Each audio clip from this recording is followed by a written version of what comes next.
Switzerland, and the rest of the world, Supersonic's money transfer has got you covered. With the largest payout network in the Gambia, you can now receive your monies anywhere you are, from Kartong to Koina, with less hassle. Yes!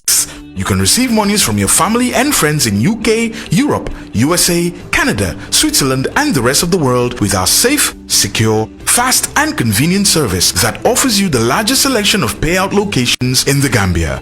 Supersonic's money transfer. We are currently in 34 African countries and counting, giving you quality money remittance services that are second to none. Visit the Google Play Store or the Apple Store today to download the Supersonics Money Transfer app and enjoy excellent money transfer services only with Supersonics.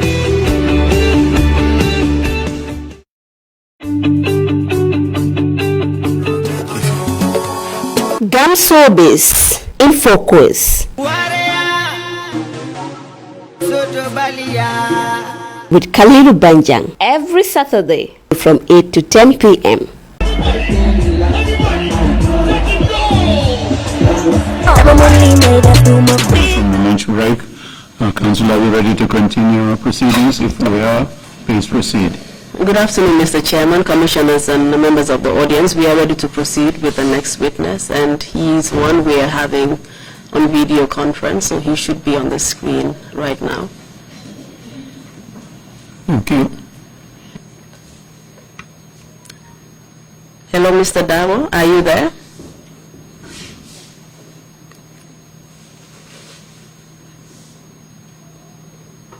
QTV, can we kindly have Mr. Dawo on the screen, please?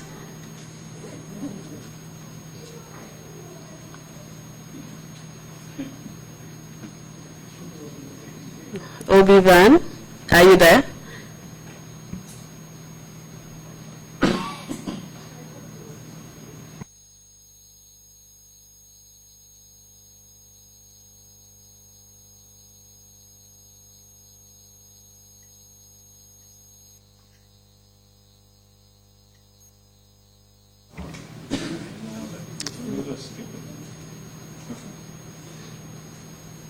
Can we have some information from the OB van regarding what's happening?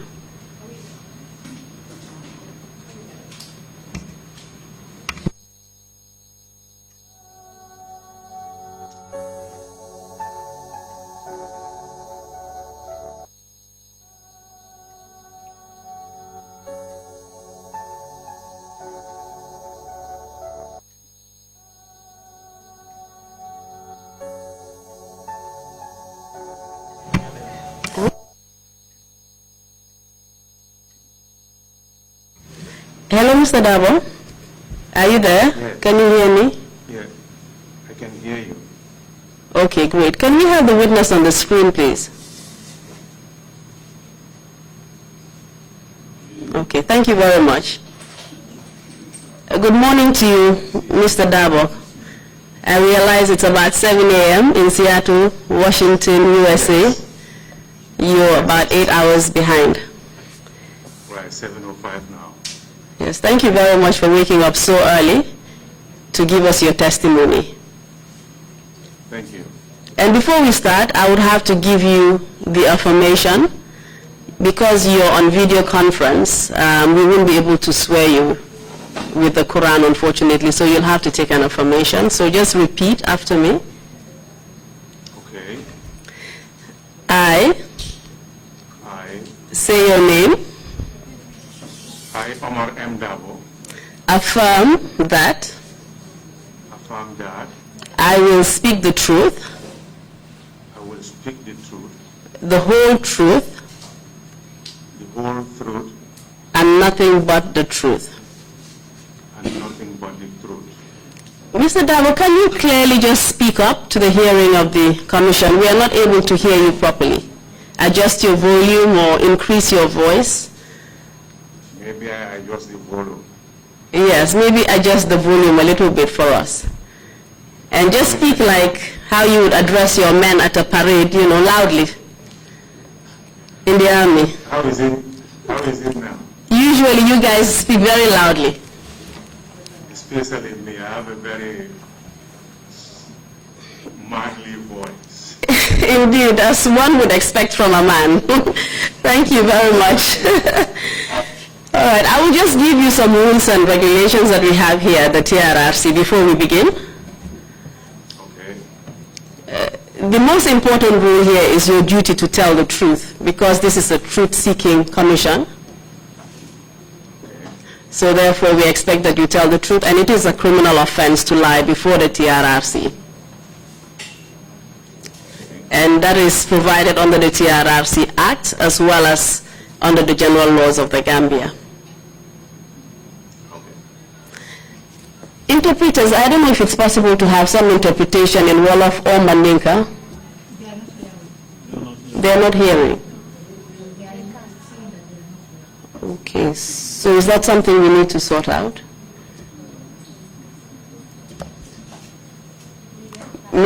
Can you please sort that out, Mr. Usher, please, for us? Meanwhile, I think we'll just continue until we get that sorted out. Can we have the witness on the screen? Thank you very much. Mr. Darboe, you're speaking in English, but in the background of the commission, we have interpreters into the various local languages, so just keep that in mind as you give your testimony. So you would have to give very brief statements so that they will be able to follow, interpret, and so that the audience can also hear you and understand. Okay. Also listen to my questions carefully and then answer, leaving a short gap in between so that our speeches do not overlap. Okay.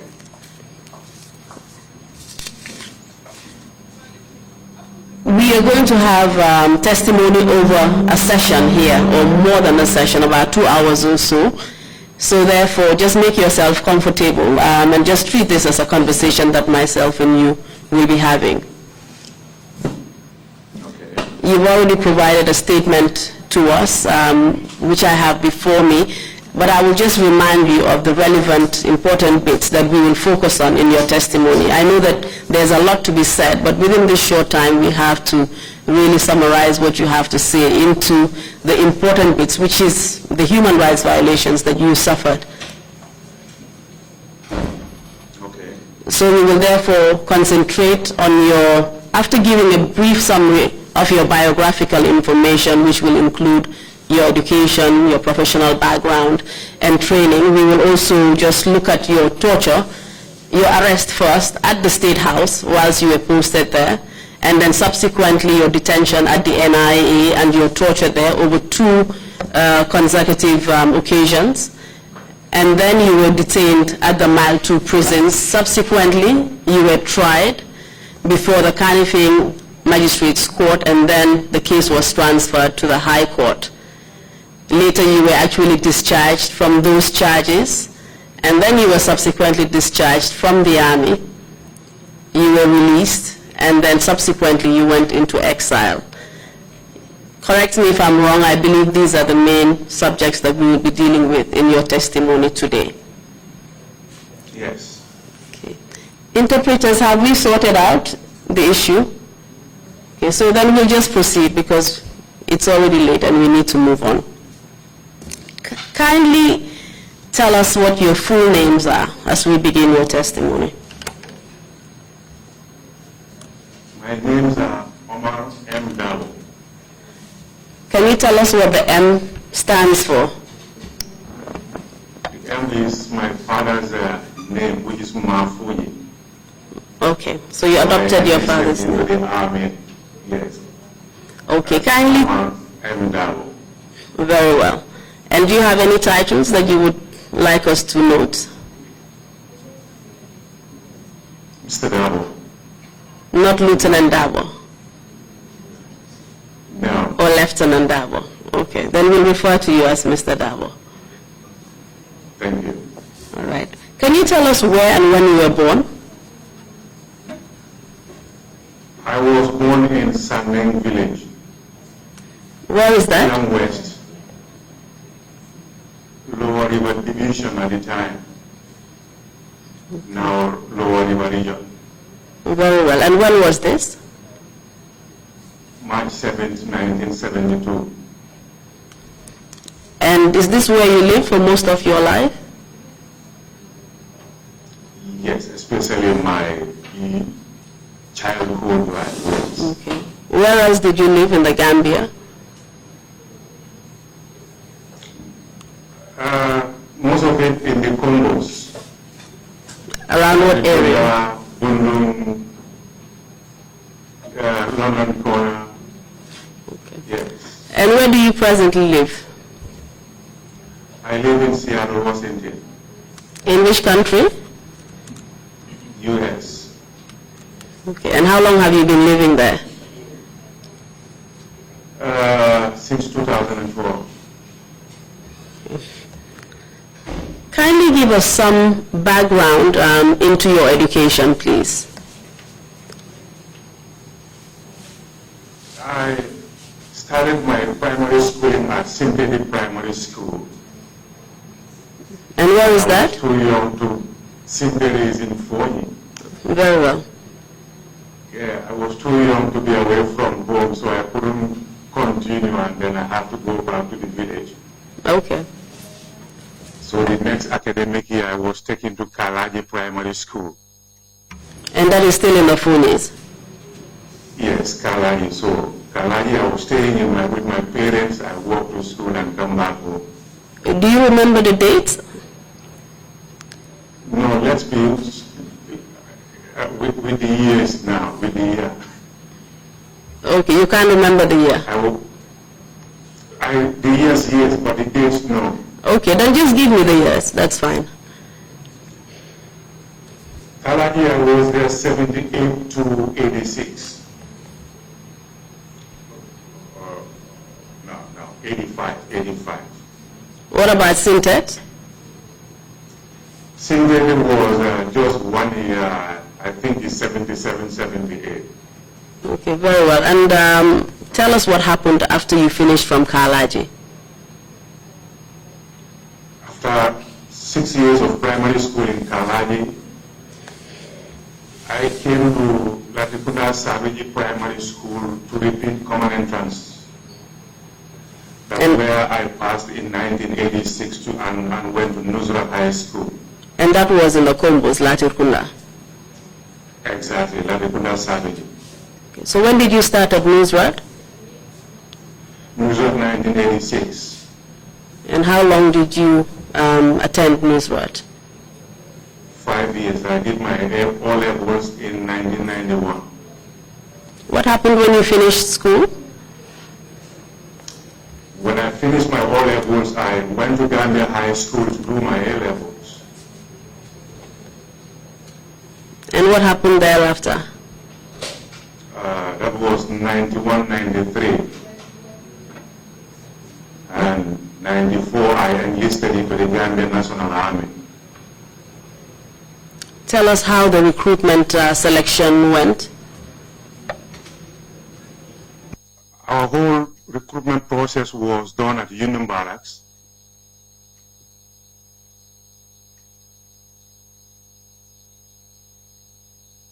Yeah, please go on, Mr. Darboe. Yeah, between the months of April, May, and June.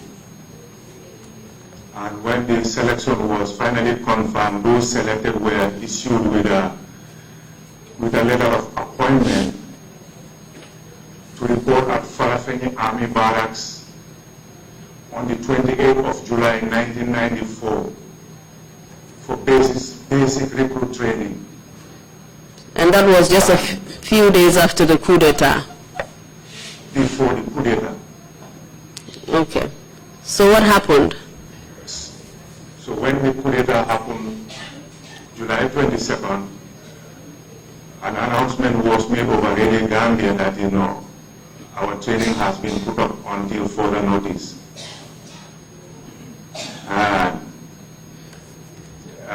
early in December, or late December, going to early January, another announcement came, and we were asked to report at Fajara Barracks this time around. Yeah, so that's where I did my recruit training. And when was this? When did you finally do it? January 1995 to April 95. I think we passed out in May. And can you tell us the number of your batch? recruit intake 17. And what happened when you finally completed your recruitment training? After recruitment training, I was posted at Fajara Barracks as a private soldier. And what kind of duties were you doing there? Normal guard duties. How long? Installations and barracks secure as well, yes. And how long were you at Fajara Barracks? I was at Fajara Barracks for 2 years. During these 2 years? As a private soldier. Okay, just tell us during the 2 years what kind of progress you made into the army in terms of training or promotions.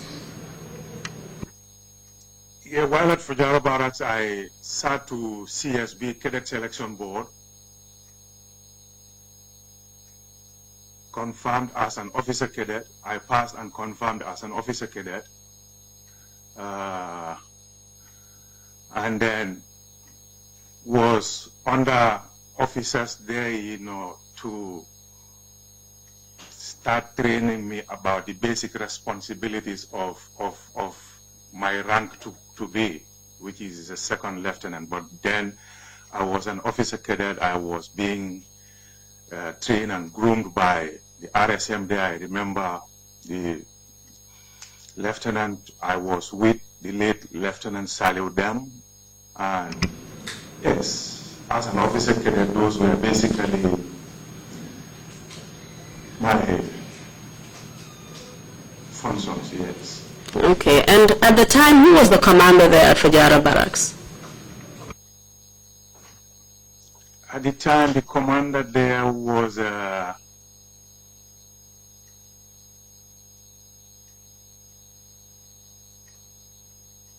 Hamoudou Anne.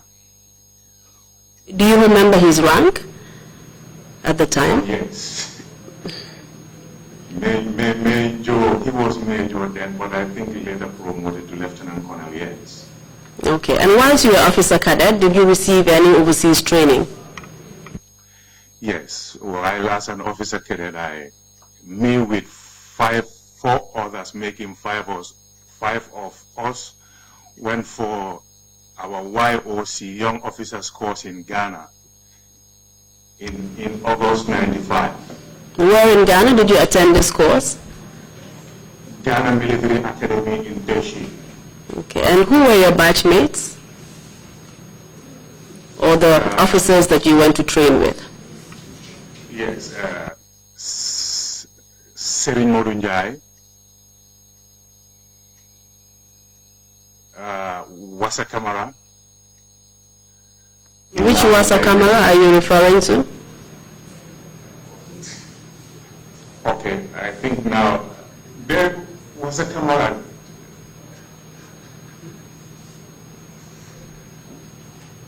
Lieutenant Wassa Kamara. Is it the same one that testified before the TRRC? Exactly. Okay. Exactly. Yes. All right. And yeah, Dabo, we call him YMS Dabo. He also testified, I think last week. Very well. And who else? And Lawa Jete. Who also testified at the TRRC as well? Exactly. Okay. How long did this course take? We were in Ghana from August to December. And when you finally returned, were you promoted? Yes. We commissioned as a second lieutenant, yes. So where were you posted to on your return from Ghana? I continued to be posted at Fajara Barracks. Until what year? From 95 to 98. And what happened in 1998? Did you go anywhere else? Yes, 1998 I was transferred to Farafenni Army Barracks. Okay. And what was your position there at Farafenni? Farafenni, I was a platoon commander. And as a platoon commander, can you just tell us briefly what your duties were? As a platoon commander within the barracks, your duties is mainly dealing with your platoon in every aspect of military life. Training,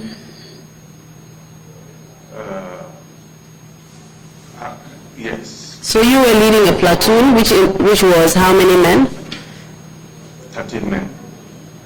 And who was the officer commanding at Farafenni Barracks at the time? No, it's CO now. Oh, very well. CEO, commanding officer. Yes, commanding officer, Farafenni, yes, commanding officer. All right. That was SP Mendy. What did the SP mean or stand for? Samper Mendy, the late Samper Mendy. Okay. And what was his rank? SP was a major. Very well. Was he the only commanding officer during the time that you were at Farafenni? No.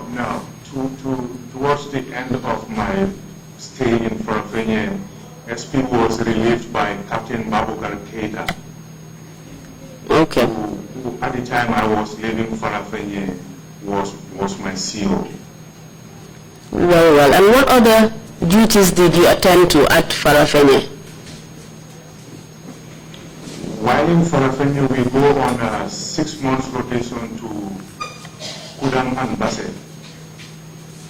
These are army camps, that are under 2BN's jurisdiction. So you would leave Farafenni with your platoon and then move to either Kudang or Basse for 6 months at a time? Yes. You start at Kudang. Then you become an OC there now, officer commanding. Very well. 6 months. Then you move to Basse to relieve the officer in Basse, who will be coming back to Farafenni while a platoon has left Farafenni for Kudang. All right. And then after that you would go back to Farafenni, I assume, with your platoon? Yes. While you were at Farafenni, did you travel on any mission at all? Yes. While I was in Farafenni, I went on a peacekeeping mission to Guinea-Bissau. Can you tell us whether this was a... From Farafenni, yes. You traveled to It was ECOWAS. All right. It was an ECOWAS peace mission. Yes, ECOWAS peace mission. And how long did the peace mission last? It ended abruptly, and then we had to return home. So I think, if my memory serves me right, 5-6 months. I may be wrong there, but it's there about. Was there any particular reason why it ended abruptly? Yeah, because the government at the time was overthrown by the factions that were fighting against them, which was Ansumana's faction. So I understand the sponsors didn't deem it necessary any longer, to keep us there. Indeed, all right. Because you were under a different regime now. Yes. All right, okay. Kindly tell us what happened when you returned back to the Gambia after that mission in Guinea-Bissau. Yeah, when I returned back from Guinea-Bissau, I went back to my post Farafenni. And towards the end of 1999, I remember I was in Basse. And then after my 6 months ended, I came to Farafenni. And one day I was informed by my CEO that they received a situation report. I think they call it at the time, whatever. But yes, they received a transfer notice that I was being transferred from Farafenni to State House. And that was your CEO at the time was Babukar Keita, is that right? Yeah, yes. So you reported to State House, and what happened there? Yeah, I think I reported State House in March. And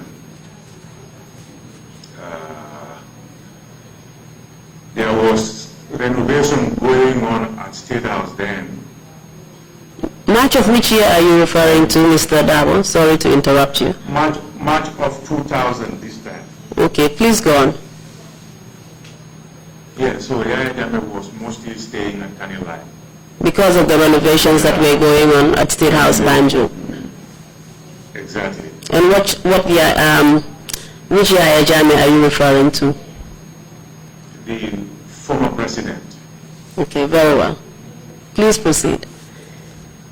Yeah, so I was on the ground with my CO, Captain Usman Sonko,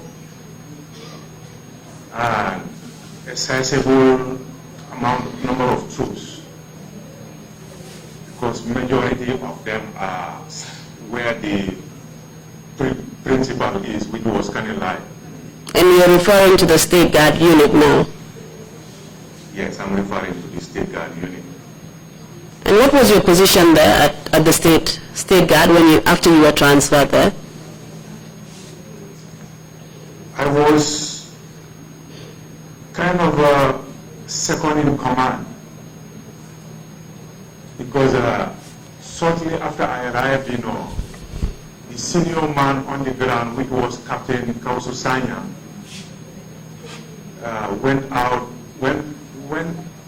for training, I think to Libya or something like that. Yeah, so because in military there is never vacancies. Of course, me being the next senior among the young officers on the ground there, have to touch it.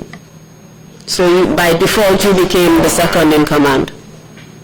Yes, next to Usman Sonko. That is for officers who were inside State House then. But if you include the officers who were with the Yaya Jammeh in Kanilai, then I fall way down the pecking order as far as my seniority is concerned. Thank you, but you are talking specifically about State House Banjul. Yes. So as far as that is concerned, you were de facto second in command? Yes, because Sonko, I would directly take my instructions from him on a day-to-day basis regards to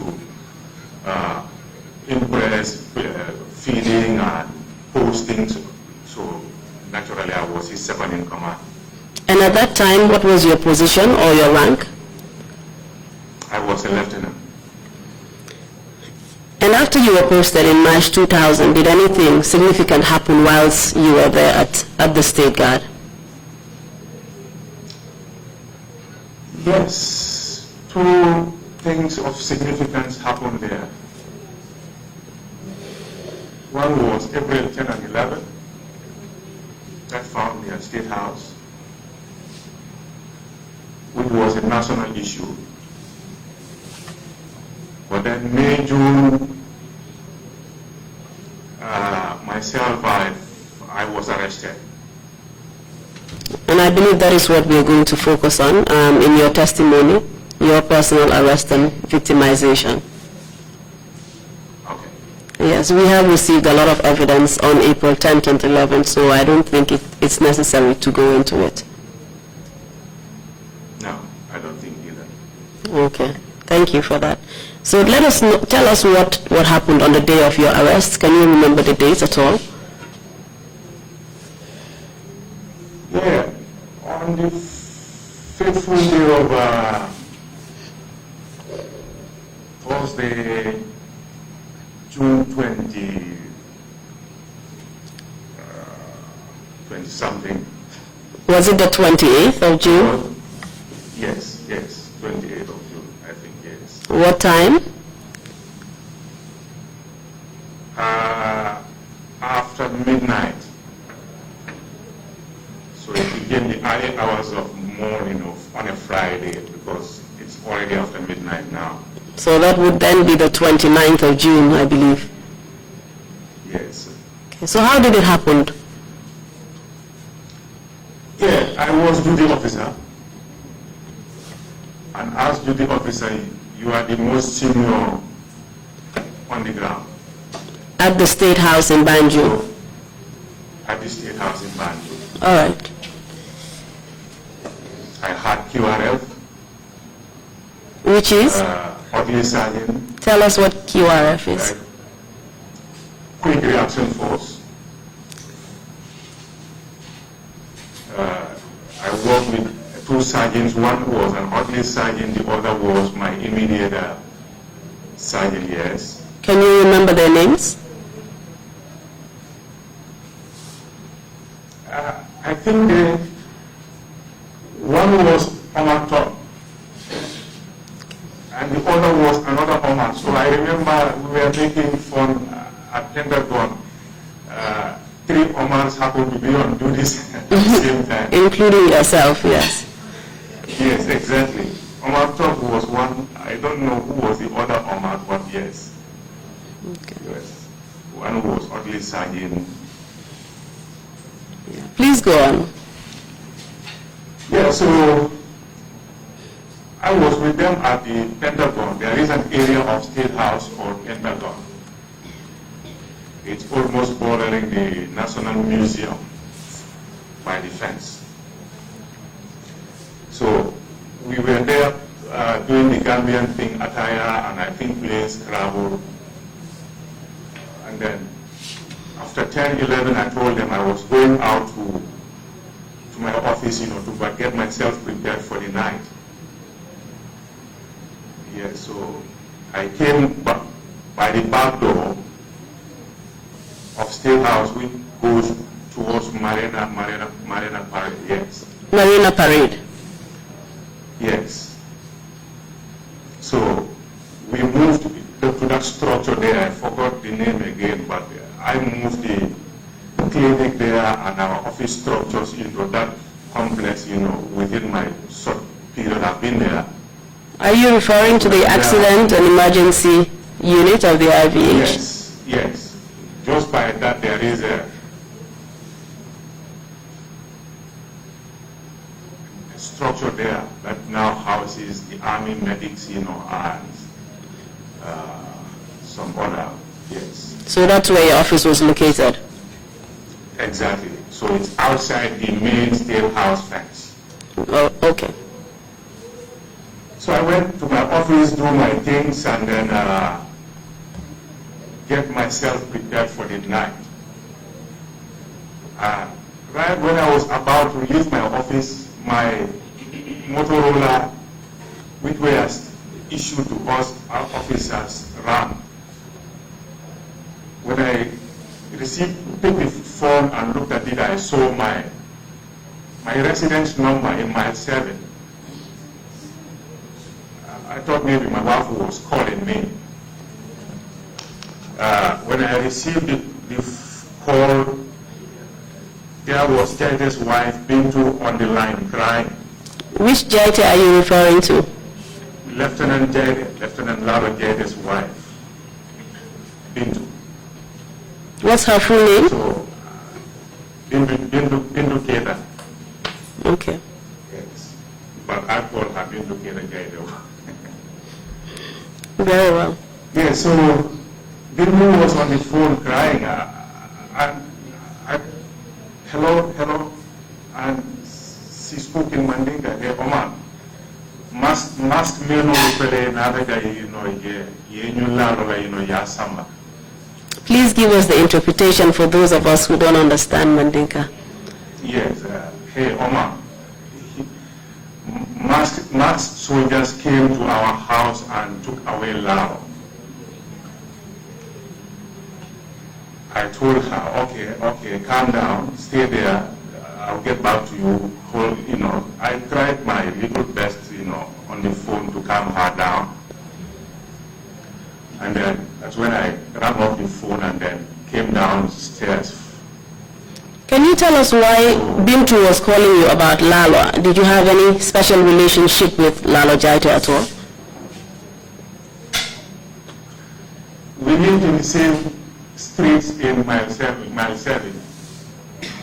That was official army residence? Not only army, official civil servant residence. Okay. There are army officers, there are police officers there, and I think some other civil servants from, but yes, I live on the same street with Jaite. So that was one. And 2 years, I had a personal relationship with Lama Jaite. And you were in the same class as well? The same batch? No, not class. He was your batchmate at some point? As for in the army? Training, yes. Yes. Before it started at Nusra, he was my junior at Nusra. We were all in the same neighborhood along Bandaba Street in Bundu. So, my intake is 17, his intake is 18. And we went on course together. We came back, we were all at one point posted at Fajara Barracks before he was then transferred to Farafeni. So you had a close relationship? Naturally. Yes, okay. So, professional relationship. Yes, and it seemed also personal relationship. You were friends? Yes, of course, yes. Tell us what happened after you received the phone call. Yeah, so after I received that call, I had to try and calm her down. Other good things, she was with my wife there, so naturally that role would fall on my wife as two women under one roof with me on duties for that night. Yeah, so, but I came down, went through the back door, stopped at the Sangha there, and start to brief my men about the night. What is the Sangha there? Sangha. A Sangha is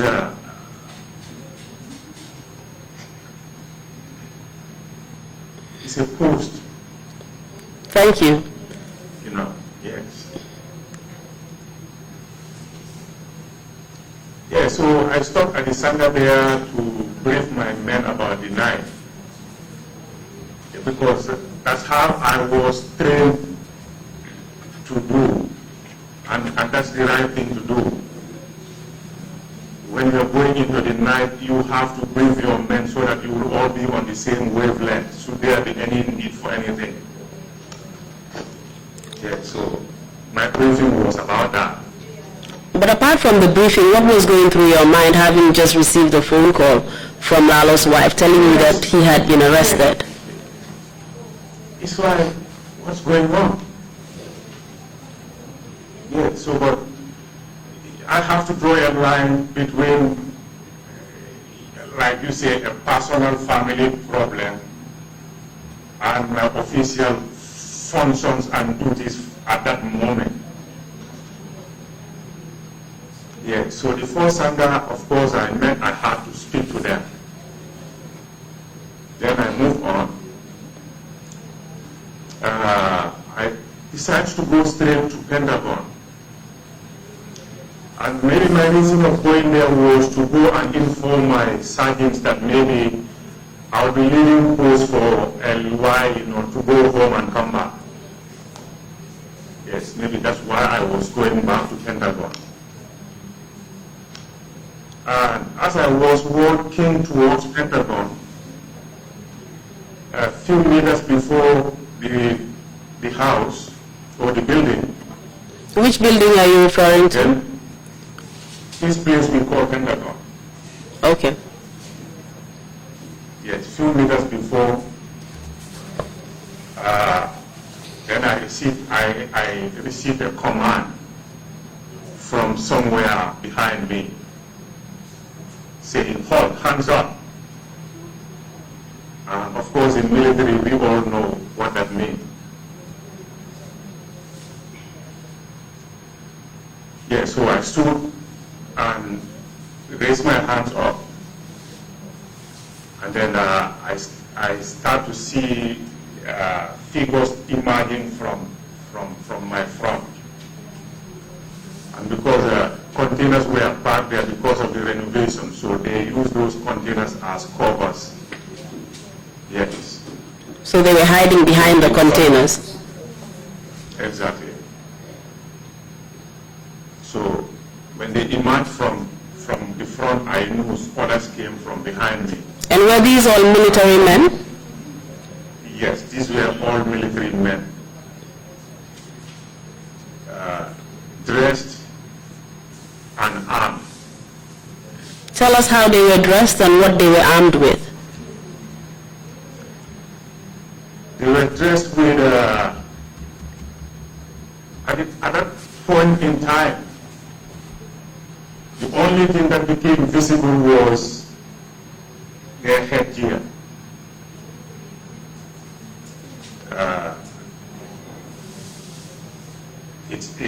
It's like what we call booty tie, and it was rolled over their heads with only the eyes, mouth, and maybe the ear sewing. So you only see that figure. So they were masked. Yes, they were masked. And what weapons were they carrying? They were all carrying AK-47s. Some with PDL. Which means?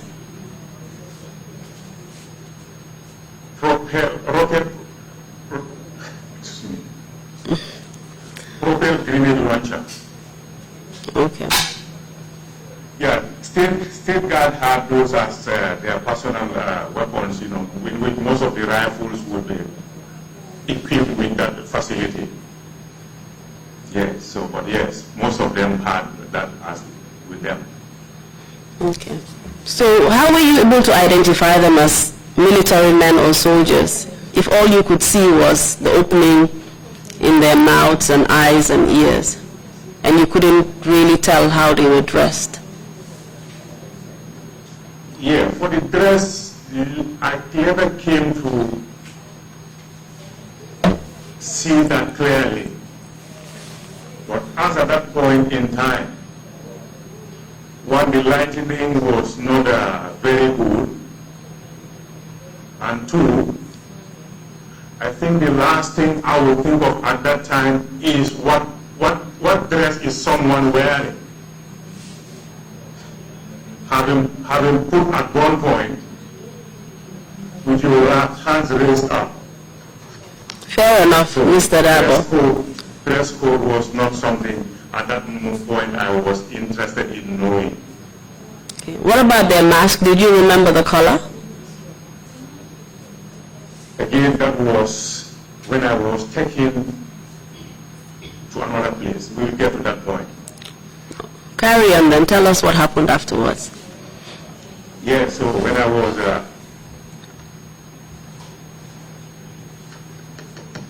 nailed to halt and they closed on me, then I came to know that it's not only the few I saw in my front, there are others behind me. How many were they, if you can remember?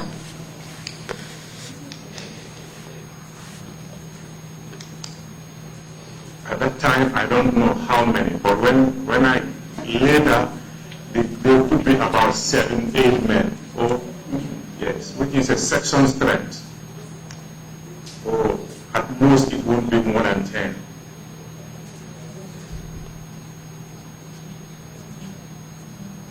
So they surrounded you, and what happened after they surrounded you? I heard a voice saying, "We know you are armed, so don't do anything stupid." Which I agree because I was on duty, so I was entitled to carry my personal arm, which was a Mark 4 pistol. Yeah, so they tapped me on my back and then pull out the pistol. And they went further to tap all the way down and everywhere of me to see whether that was the only weapon I was carrying. Yes, and then they pulled my hand down and put me in handcuffs. was cuffed.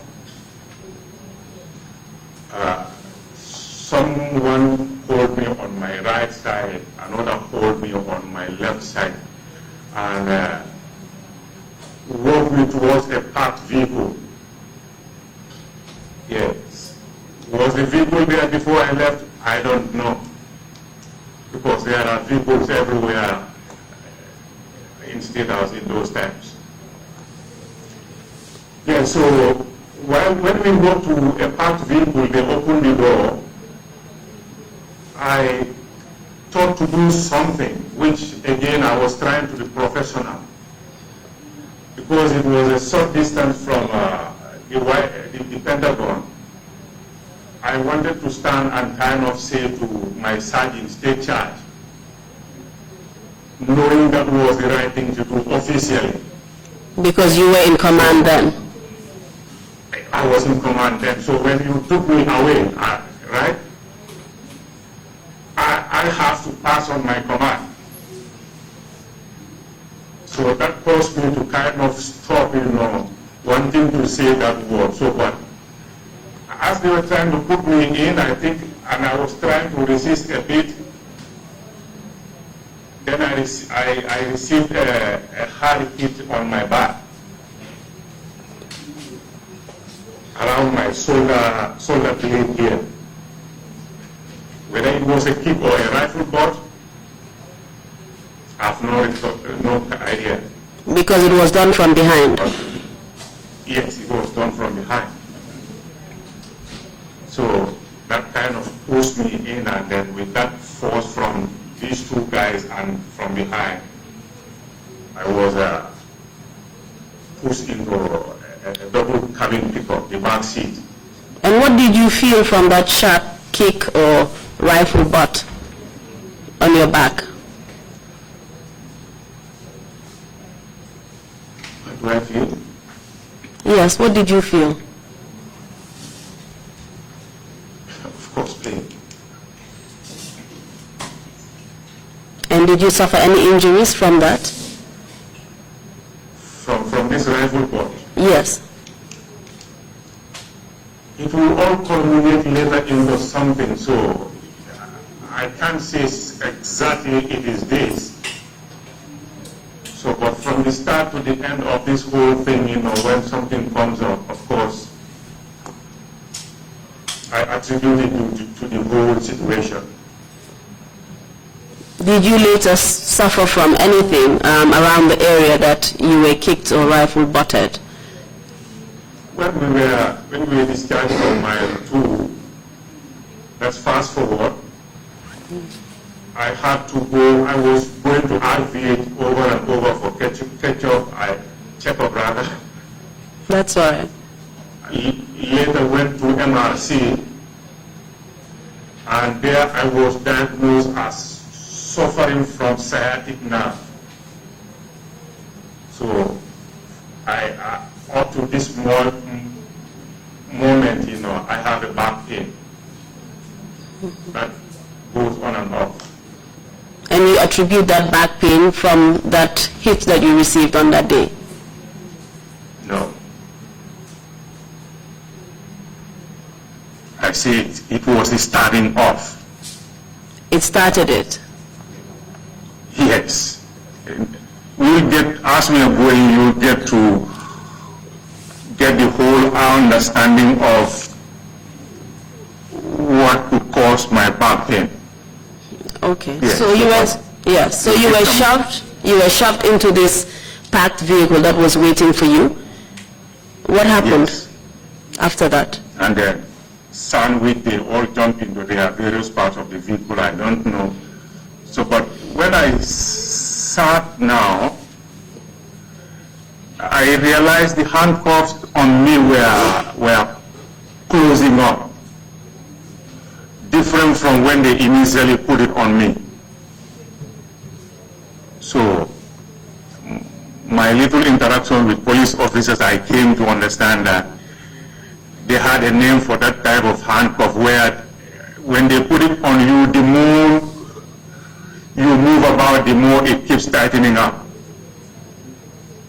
Yeah, and that grabbed my wrist, while I was seated in the vehicle there. So as you were moving about, the handcuffs were basically tightening the grips on your wrist, Yes. getting tighter and tighter. Yes. Can you tell us what kind of feeling you got from that?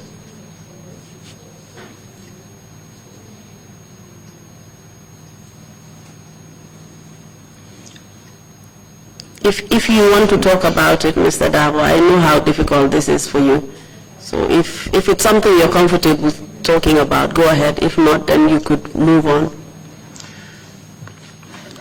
Excuse me to say that when you ask those type of questions, I kind of, what was I feeling? Yes.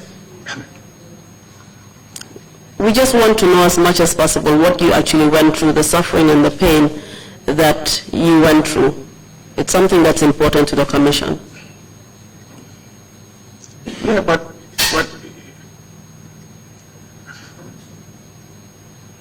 you are seated in a vehicle, handcuffed now, that handcuffs closing on,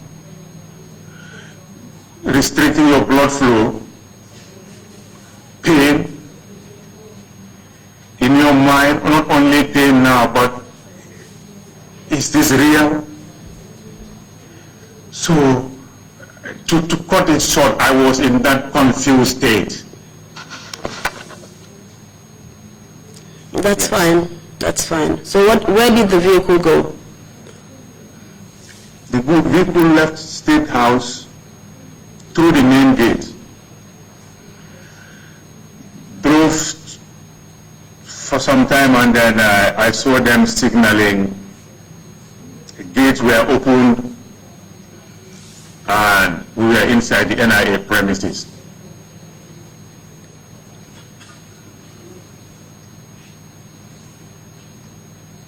At this point, were you told why you were being taken to the NIA, or what the reason for your arrest was? No, there was not a single conversation from that point of arresting me to that point when we arrived at NIA. Okay. So what happened to you when you got to NIA? Yeah, when we got to the NIA, I was brought down. They hold me on my shoulder still, and then walk me out. I walked with them towards a particular place, and then before I know, a door was opened, which was a cell, and then they shoved me in. It's not like putting me in, no. They've pushed me in. You were violently pushed into the cell. Cells. Yes. So I almost turned to ask him, how about the cuffs? The door slammed behind me. And at this point, you had already told us that these cuffs were tightening their grip on your wrist. You were in pain, and they still left you in the handcuffs. Yes. For how long were you in that They cell left me. with the handcuffs? I have no recollection of time, but I know when they came back to take me out for a second time, it must have been there, I must have been there for an hour or so. Do you know if this was deliberately done, leaving these painful cuffs on your hands?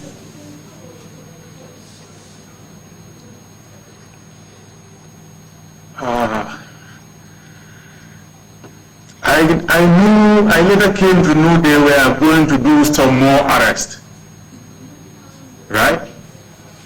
So, did they forget? I don't know. Did they deliberately leave them on me? I don't know.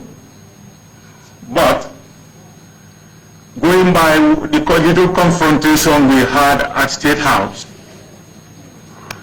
I can have the belief that, they were deliberately left on me.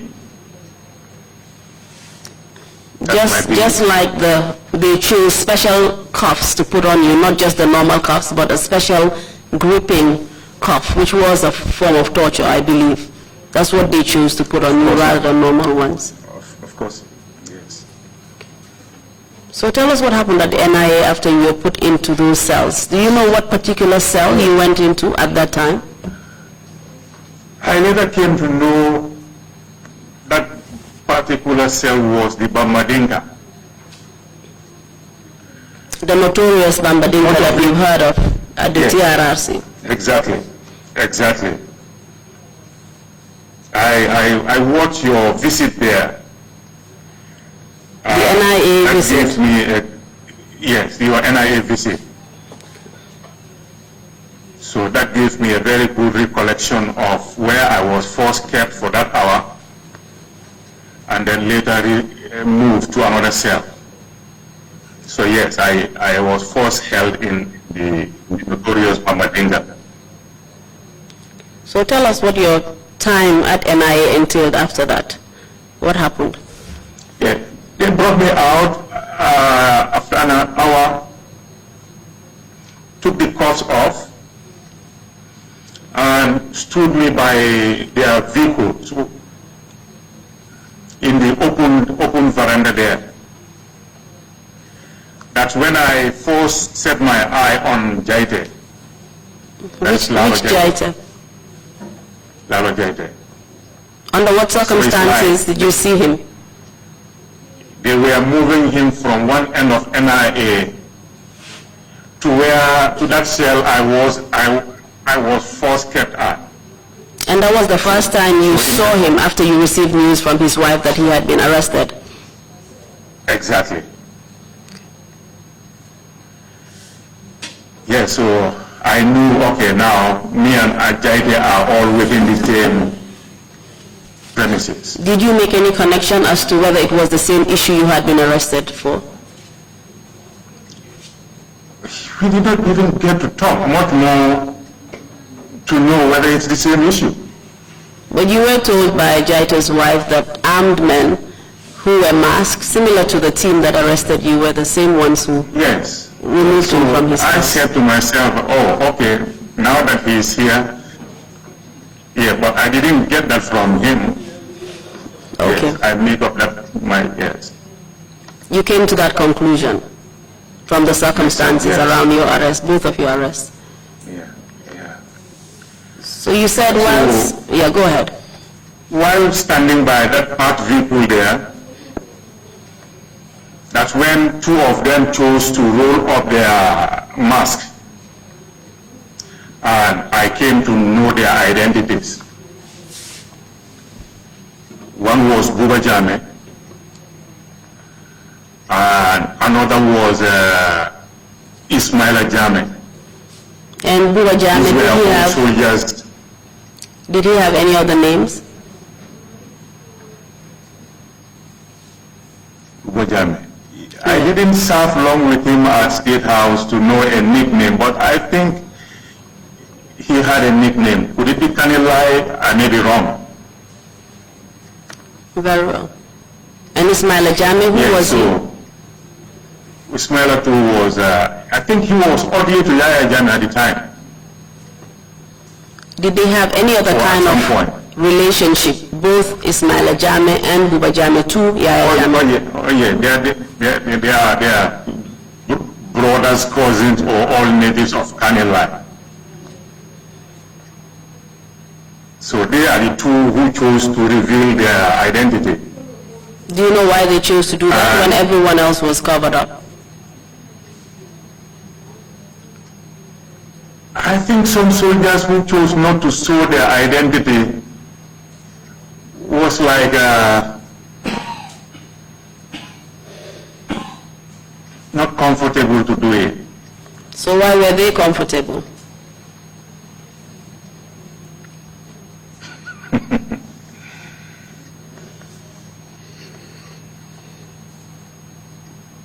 That's what Mandinkas call Ninsamoe Bambu. I would like to hear that in English, please.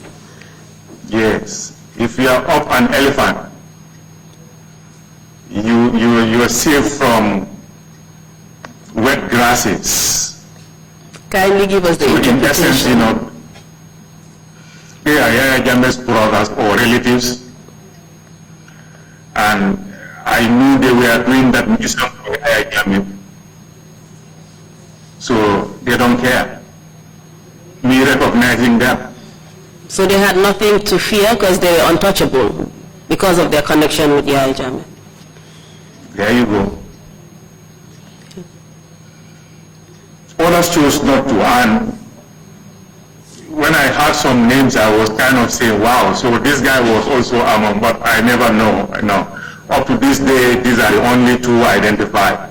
But what other names came up, if you can share with us? Although you I didn't heard see David them. mentioning Paul Bojang in his testimony. Yeah, Paul can't show me his face. Can you tell us more precisely if these people were part of any particular group in the military or connected to Yahya Jammeh? Yes, before I get to that, let me make this clear. Among them also was when I came to see a white man from that part of his body that was showing. And I don't think even he put on a mask. You don't think, or Francisco Caso. can you tell us whether he had a mask or he didn't have a mask, and how you were able to I don't identify remember. him? I vividly know, oh, that's the white man I've been seeing around the house. What was his name? Francisco Caso. Who was he? Francisco Caso. Yes.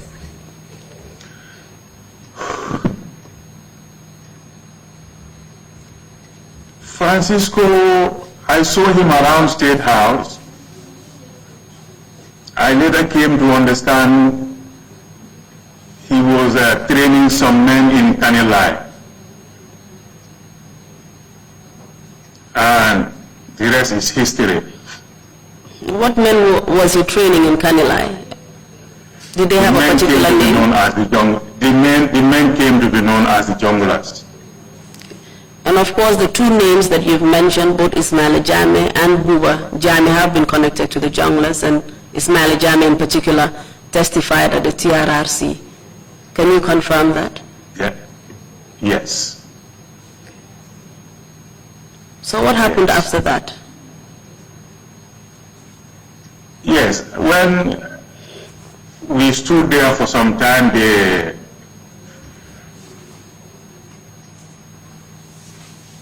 kind of admit me. I think my names were put on their register. The belongings I had on me were taken away. Interestingly or coincidentally, that's the uniform I was wearing on my day of arrest. Okay, the picture that's on the wall directly behind you. Yeah, the picture, this is how I was exactly dressed. In full military gear. In full military gear, French camo. So they took off the jacket, took off my combat boots, my wristwatch, wallet, cigarette, because I used to smoke at the time, and they were all admitted at the NIA front desk. So I was now taken to another cell, and then doors slammed behind me, they left. So you were in half gears and you had no shoes on? No. Okay. Did anything happen to you that night, your first night at the NIA? First night at the NIA? Yes. Yes, this was the early hours of the morning.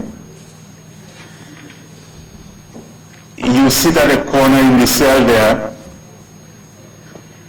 try to absorb it all in. Because at this point you didn't know why you had been arrested. Nobody told you anything. Yes. But here I am in the cells of the NIA.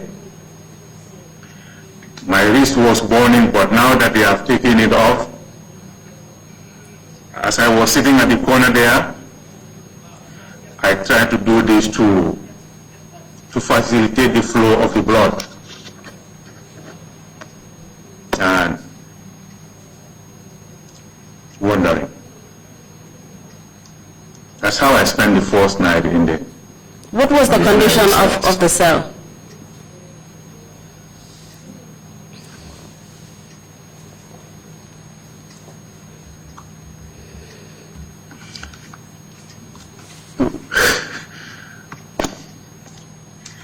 The conditions of the cells in NIA.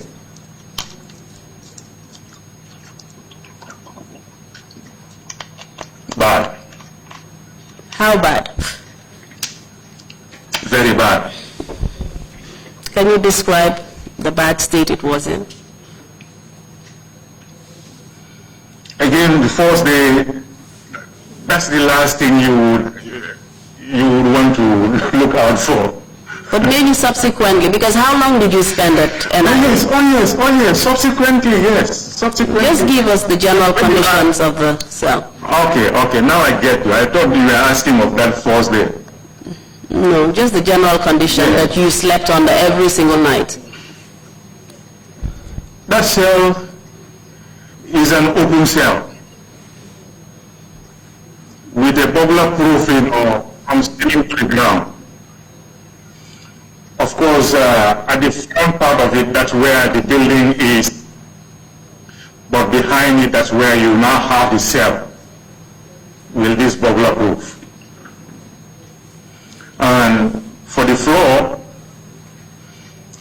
it's mere concrete. And I don't mean it's been plastered, no.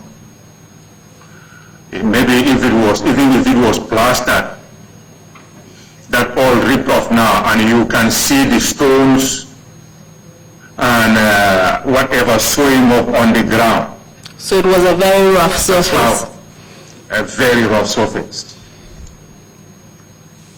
Yeah. So. And was there anything you could? Was there anything you could use to put on? I saw a cardboard there used by the previous occupant. That maybe at some point, I had no choice but to use it. But no, apart from that cardboard on the ground, nothing. And because of the burglar proofing and the open state of the cell, was there anything that came into your cell that caused you any inconvenience? Mosquitoes. The Banjul mosquitoes. The Banjul mosquitoes. We've all heard that they're a special breed. Can you tell us more? Yes.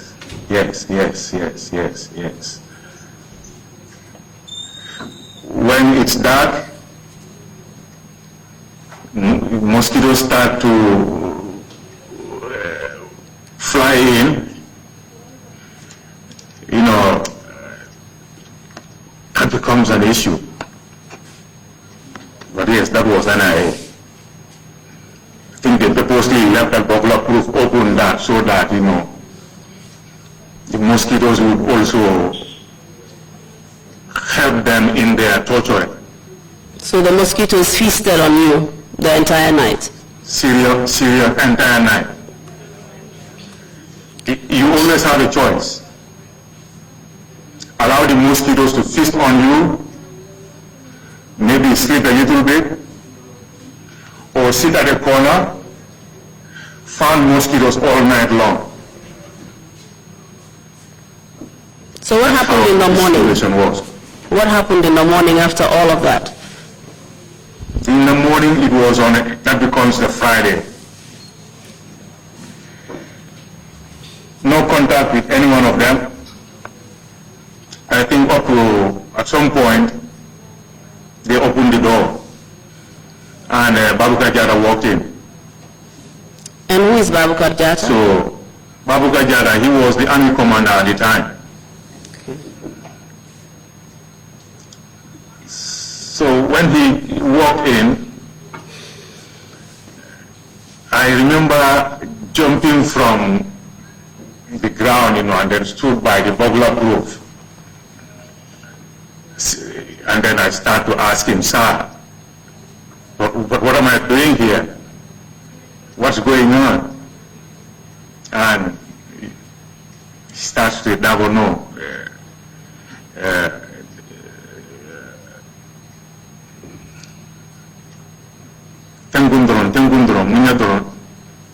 Yes, those were his words, I remember. It's like, be calm, be calm. Yes. Why was he telling you to be calm? So, what was your state at that point?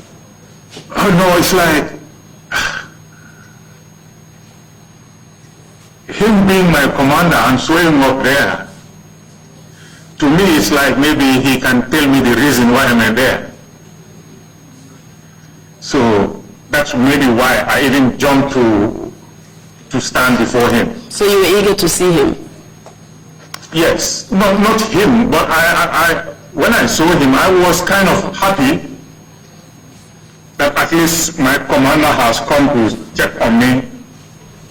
Okay. Maybe through him I can earn my freedom. Only to realize that, maybe he was there to confirm that, yes, we were there. But he didn't provide any explanation to you as to why you were there? No. Do you believe he calmed me down? Yes. Do I believe? That he knew why you were there?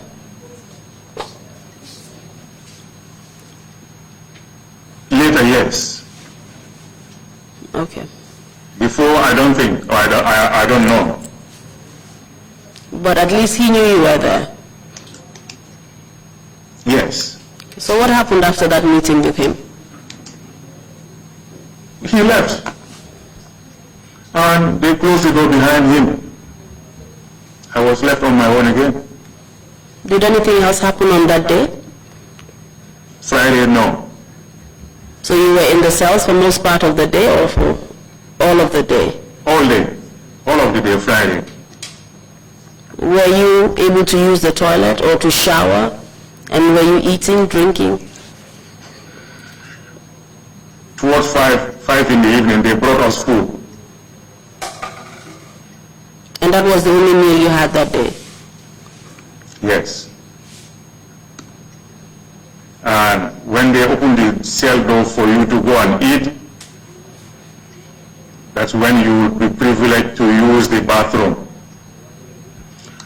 Otherwise, while you were in the cell, if you need to pee, there is a natural water bottle like this, the big ones where you have to run them in the cells there, so you use it to... That was your toilet, essentially. The Evian bottle was your toilet. Okay. So as they open the door for you, you go with it to go and empty it and then come back with it. And you were still in your uniform. Did you have a chance to change your clothes or anything like that? No. So Friday, stayed like that. So you slept at the NIA on the Friday as well. The same process with the mosquitoes and the conditions persisted. And what happened then on the Saturday? Same situation. How many days did you spend at NIA? I think Friday, Saturday, Sunday, then the week starts on Monday. So it's somewhere in that week. I think on a Thursday when we were transferred. So essentially I may have been at the NIA for a week. And during this week, did anything unusual or significant happen to you? Yes. Kindly tell us on what day it happened and exactly what you went through. When we came out from the weekend, Monday, I had contact with them. Who is them? Now the NIA is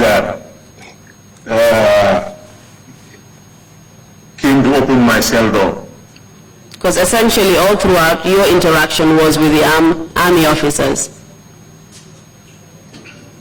Yes, and I skipped a point there. I remember the army used to come and do guard duties there overnight, which were sent from State Guard by Osman Songo.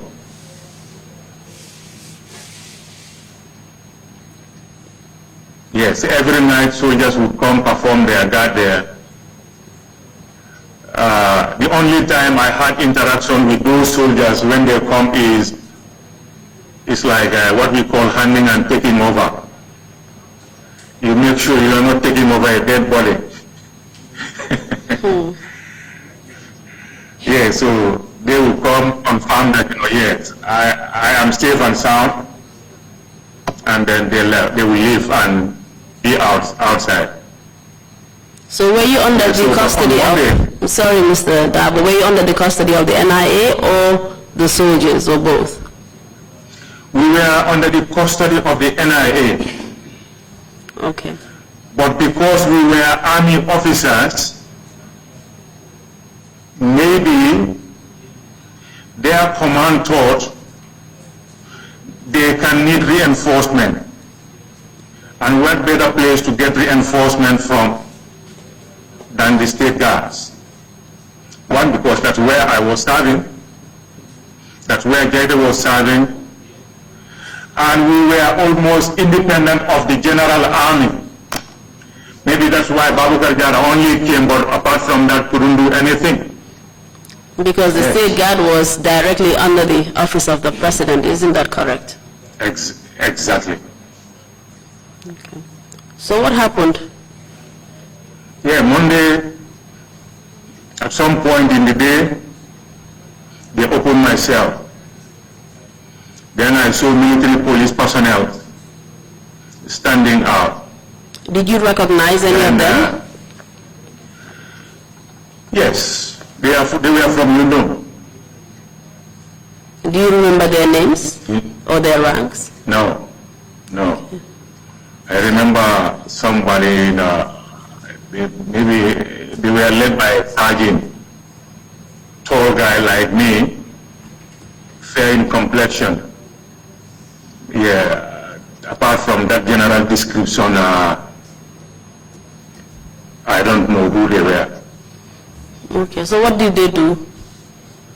Yeah, they came, stood at the door, and then the NIA officer asked me to come out. When I came out, they took me into another room. And then this military police continued to stand guard at the door. Yes. So in that room were people seated. 4 or 5, I think.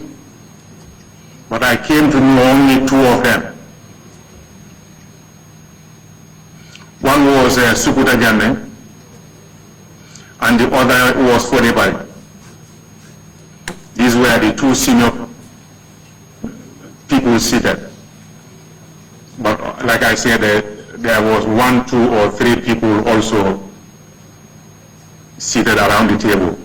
Was it just a normal office, Mr. Darboe? Was it just a normal office or was it a conference room?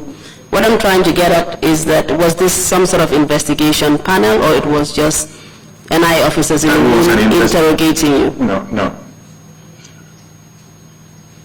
Well, that's where I did my interrogation. So it wasn't a formal panel? No. I don't know what you mean by a formal panel. Like a conference room with perhaps heads of the different security present? No. Interrogating you? No. These were just NIA officers interrogating you? These were just NIA officers, yes. In plain clothes. Yes, and you said you recognized 2 people? Yeah, because they introduced themselves to me. Okay. As? I am Sukuta Jame, and he is Fodebari. And do you know what their positions were at the NIA?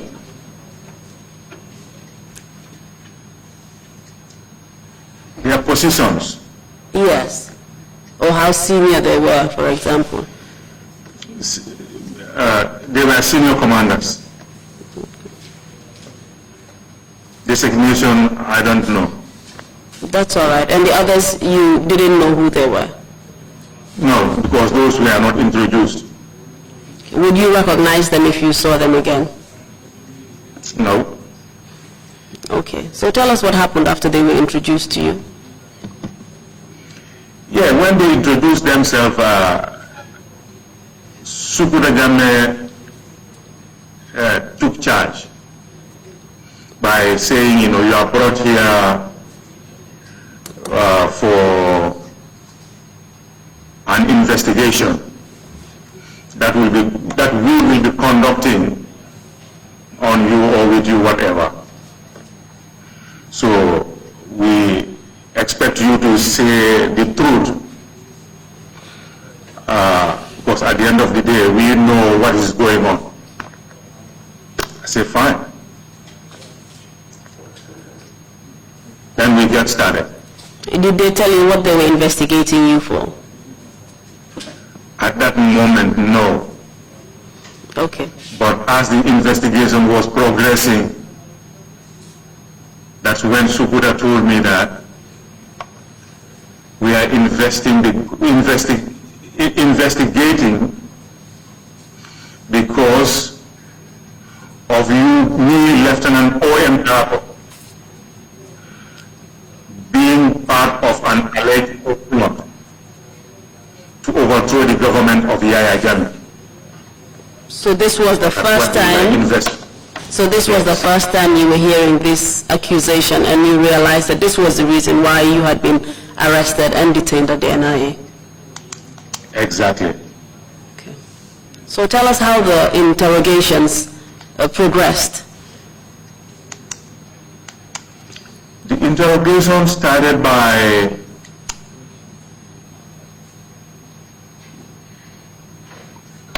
coincidentally, like you started. Like I started. That is my basic biography. I hope that I didn't end like they did. Oh, I hope not. I hope not too. All right. Go ahead. So Sukuda was asking me about who am I. Yes, O.M. DARBOE from Kiang, and on and on and on. I don't remember all that I told him. Then he kept moving on.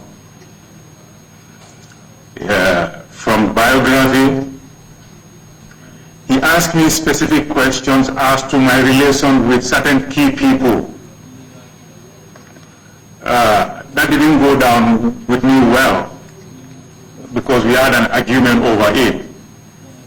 But later we moved on. So what people were they trying to connect you with? Political figures. Like who? Yeah, Sukuda specifically asked me what is my relationship with Bibi DARBOE. I told him, well, Bibi DARBOE was our MP, Kiang West. He is DARBOE, I am DARBOE. We may be an extended family, but I was too junior to have any contact with him. But my brother in the village was a key member of his politics.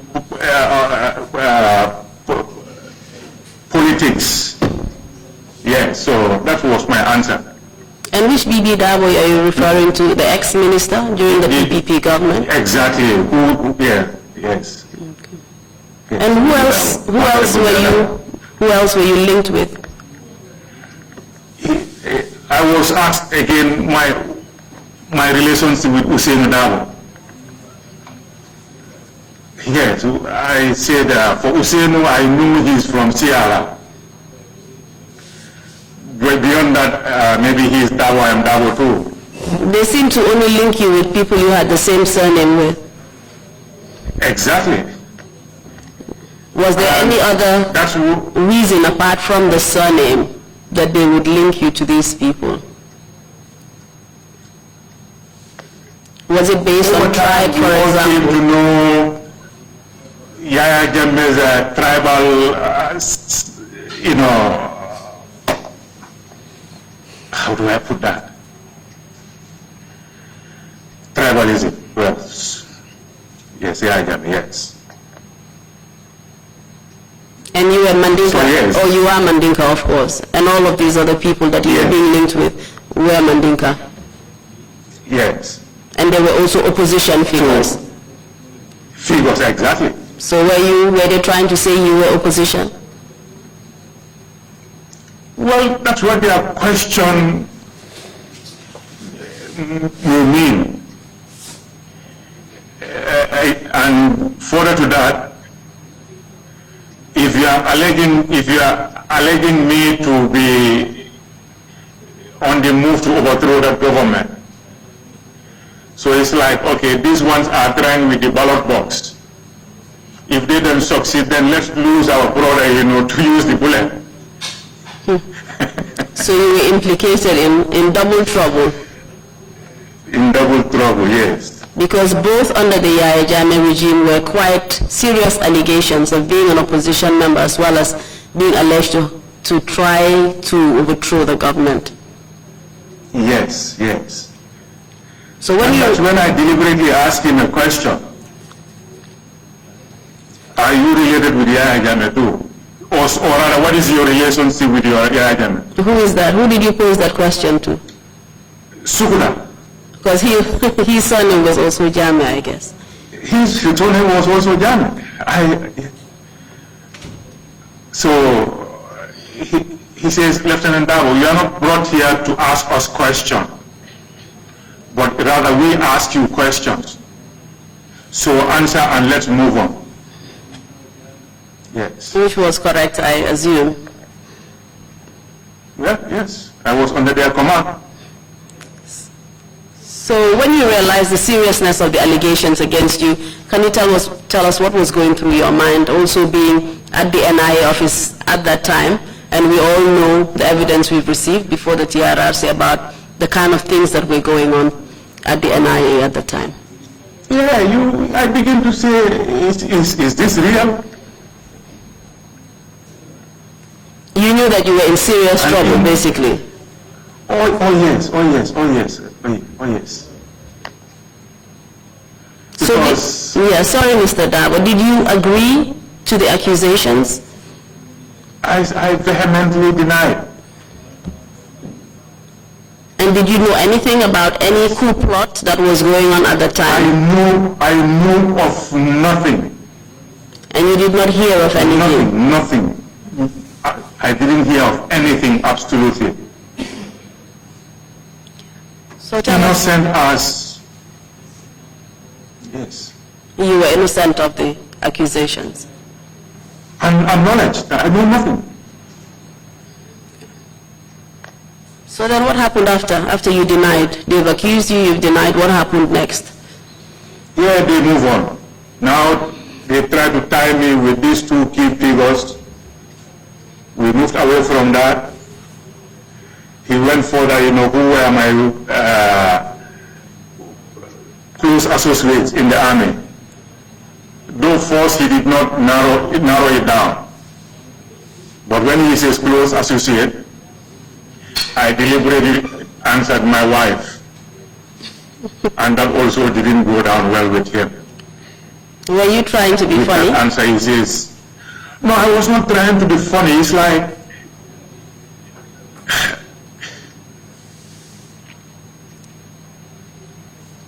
I was confused. Yes. So who were they trying to link you to?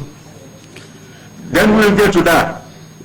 Okay, go ahead then. When he says close associate, I says my wife, he says no. He says, okay, who are your close associates in the army? I say, well, in the army, we all resume at 8 o'clock. Close at 3, we all go home. If you have business to do with anybody, you move. Otherwise, you are on your own, I'm on your own. He says, no, Lieutenant Darboe, now listen to us. What is your relationship with Jaite? I said, fine, now you're coming. And that is Lalo Jaite, of course, who had already been That's arrested. Lalo Jaite. Yes. So Jaite, you asked, right? So, okay. So I went ahead to tell him everything that I had in common with Lalo. Yes. So it was established that you had close relationships, or you were a close associate of Jaite. Yes. Like I told you. Yes. And at that point, did you see, sorry Mr. Darboe, at that point did you see Jaite again after you had seen him on the first night when he was being transferred from one cell to another? Did you see him again? No. I believe he would also be interrogated, separately. But he was within the NIA? Because, oh yes, I believe, yes. Because the first night, like I told you, I saw him being moved to the other side. Yes. So how long did the interrogation last for, and what happened thereafter? The interrogation went on and on and on and on, saying that Alagi Kante, in fact they asked me whether I knew him. I say yes. How do I know him? I went ahead and explained. Key among my explanation was he was among the panel of officers during my selection board. And what was his rank then and position, Alhaji Kante? Alhaji Kante, captain. He was captain. Okay. And what was his position in the army at that point? Kante at that point was the commissioner, North Bank region. And this Alhaji Kante, is he the same one that testified here before the TRRC? I may have missed his testimony, but yes, I believe yes. Okay, and he was implicated in this coup attempt that they were accusing you of? Exactly. Yeah. Was there anything particular about Alhaji Kante? I mean, did anything happen to him afterwards? Alhaji Kante, he fled the country. Okay, so he wasn't interrogated or arrested then? No, he wasn't arrested or no. Okay. Please go on. Yeah, so now they were trying to establish my relationship with Kante and Jaite. For they say, Kante was the mastermind, and he said, myself and Jaite can be trusted. That's how I was told. So I remember again asking, I think at some point Fodebari took over, but most of this initial interview was done by Sukuta. Was Sukuta the more senior of the two? I believe Sukuta is senior for Fodebari. Yes. Or they may have different designations, but I believe Sukuta is senior for Fodebari. Okay. So what happened after your interrogation? Did you go back to your cell? Yeah, before I went back to my cell, they gave me a paper, A4 paper, and say, now you write a statement based on this interrogation we had with you. But of course, bear in mind, we have enough evidence, even though you are denying, that you were a part of this coup plot. So I went ahead to draft my statement, and when I was ready, they gave me a more formal paper to transfer my draft to that one. So and read to my satisfaction. I sat back, I start tearing the draft paper I first wrote on. That's when everybody spoke at the other side.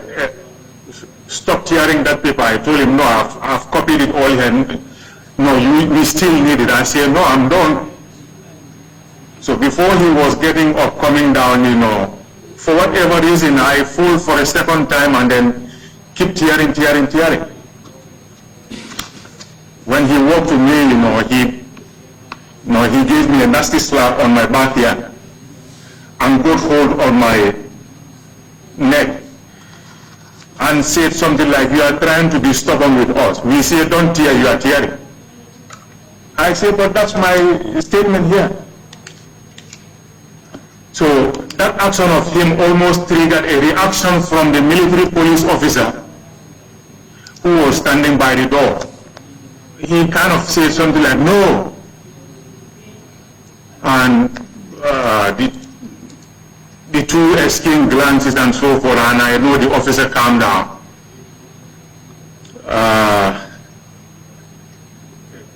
Yes, I came to realize the seriousness of what I was in. Another point, were you in handcuffs? Were you restrained at all? No, I wasn't restrained. But the military police were there to make sure military police, exactly, that you were in order? Yes. So, but even they objected, to my first slap on my neck back here. Yeah, so I sat back and then looked at my paper. He took it away. Yes, I think placed it before Suguda or before him, whatever. And said, now look, Lieutenant DARBOE, you better take this seriously. You are alleged of a coup plot, the most serious criminal offense. So if you think we are joking here, you are making a mistake. Yes, so that's when those two guys, or three guys, who were seated doing nothing all along, now we are kind of waiting for an order from Fodebare. He moved from his chair, came and sat at the corner of the table with my statement in his hand, and said, Lieutenant DARBOE, we know you know more than you are writing here. So say the truth. I said, this is all I know. Yaite didn't inform me of any coup d'etat, neither did Alaji Kande. So I know nothing. She says, okay. He turned to his right or left, whatever. He says, get him. That's when those guys, who all along were neutral, came on me. I think they flipped a chair under me, and then I fell on the ground, and then they started beating me, kicking, punching, and as that was going on, I had to protect my head. That's when I received another kick on my back, which I was telling you, that plus the rifle butt on my first day of arrest may have contributed to my sciatic nerve. So, but yes, these guys were all over me. And because everybody asked them to. He gave them the order to torture you? Yes. And apart from punching you as well as kicking you, did they use anything else to beat you? These guys, were laying hand on anything within that room. Did they bring them there? Speaks for itself. How long did the session take, the torture session? it was in two phases. By two phases, at some point he restrained them. Wait. Who restrained Are them? you willing to change this? This is for everybody. At that point, I think Sukuda left the room because they go, but I wasn't aware of what was going on around me because. So Fode Barry was clearly Fode Barry was in the lead, giving orders and in control of the situation, asking them to stop whenever he wanted. Did you sustain any injuries as a result of your torture on any part of your body, apart from the kick that you mentioned on your back?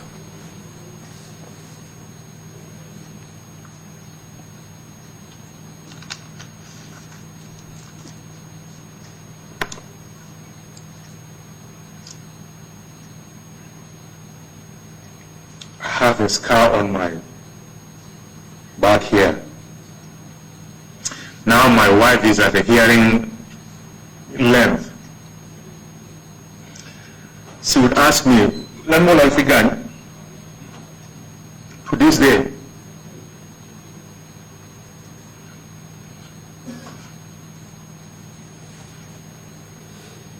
Take your time, Mr. Darboe.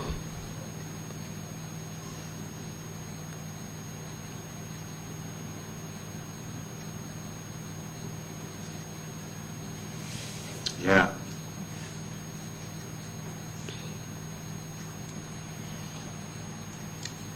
He took a break, asking me whether I would change what I wrote, that yes, I knew of this coup plot. That's all he wants me to add in there.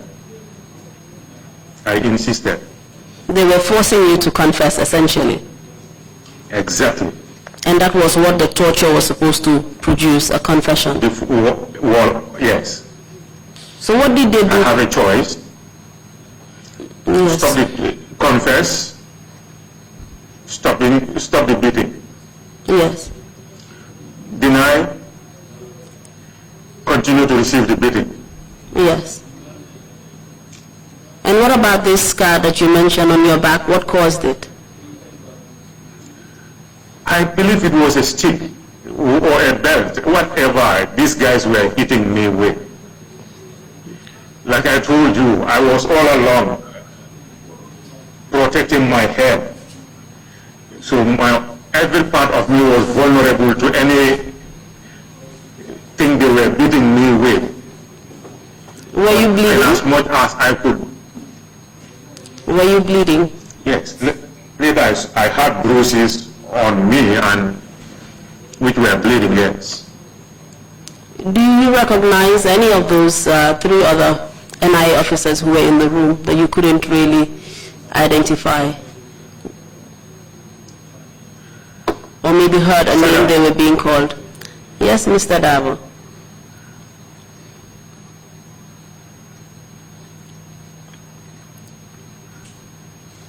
I was picked up from duties, dumped with these people, Yes. up to a Monday.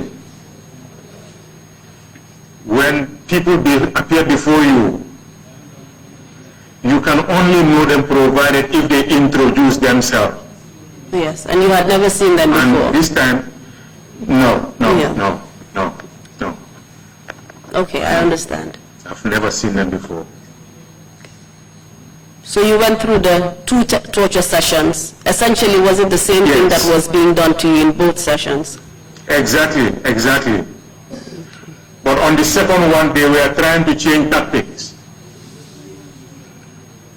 No, first one, they were saying, yes, let me say, I knew of it. Then the second time, they say, on the first day, you are talking of two sessions.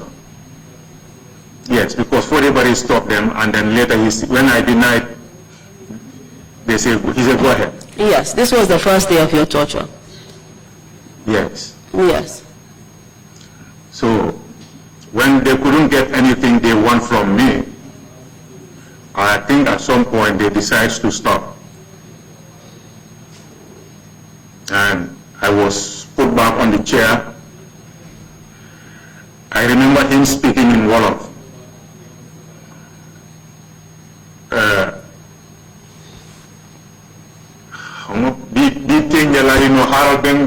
Whatever, something like that. And what was that supposed to mean? That's what Mandinkas would call if you call a Yemen do not follow. Which is? Means that was just a small thing. Okay, so they were threatening you with further violence. Yes. And more serious violence. More serious violence. Okay. Yes. So. But at that point, were you returned back to your cell? Yes, I was returned back to my cell. And did you suffer any other torture after that day subsequently? Yes. Can you tell us about that occasion? I remember yesterday telling you I was picked from mile 2, but later I came to realize it was one and the following day. Okay, at the NIA? At the NIA. Okay. So that's why when you asked me that question, where was Jaide, I told you I believe he was undergoing his own interrogation. Okay. Because on day 2, when the military police came, they opened the cell door and brought me out. Sukuda told them, you can wait outside. So instead of the first day standing at the door, the second day the military police were outside. So they were not privy to what was going on in the room? No.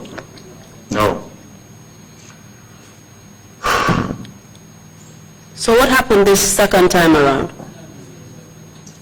They had my statement with them.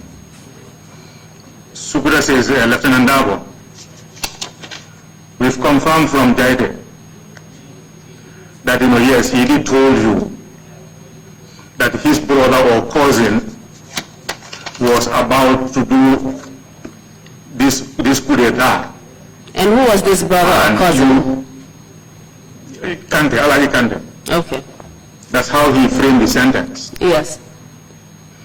When he said, Jaide said, I was almost kind of mad, but I came to understand their strategy.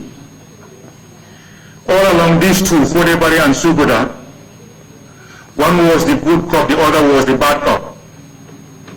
So Sukuda came with this news, kind of telling me that, stop being beaten like you were beaten yesterday, because here your colleague Jaide has already confirmed and confessed. I says, if Jaide said that, let him say that to my face, not with you or behind my back. Says, so that means you still are at the same position where you were. Yes. And he connected the two. He says, how about you say yes, Jaide told you this, and you are freed from all your troubles. I say, how can I say yes to something that he did not say? So I know when I said that to Sukuda, he read the limit of his good copy. And he put the paper down, and for everybody with his guys. Says this time Lieutenant Darboe, yes. We will talk. Wow, then you buga one then you bigger popa. Same thing was repeated. Which was? What was repeated? The beatings. In the same manner as before? As before. And how long did the beatings last for?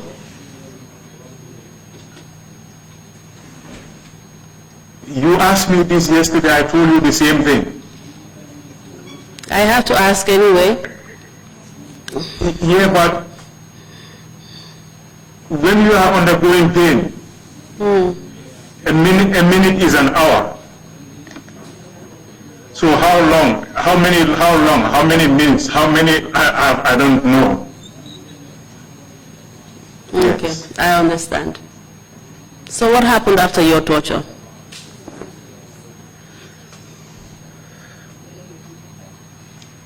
Well, after my torture, Did you receive they any? put me back. Did you receive any other injuries apart from those you received on the first night of your torture? These are, like, when you are undergoing beatings, you can sustain an injury without realizing it at that moment. So with time, over time, after a day or two, when they begin to be septic or swollen, then that's when you will realize, oh, on the whole I have bruises here. I have one here. I think, on my thigh too.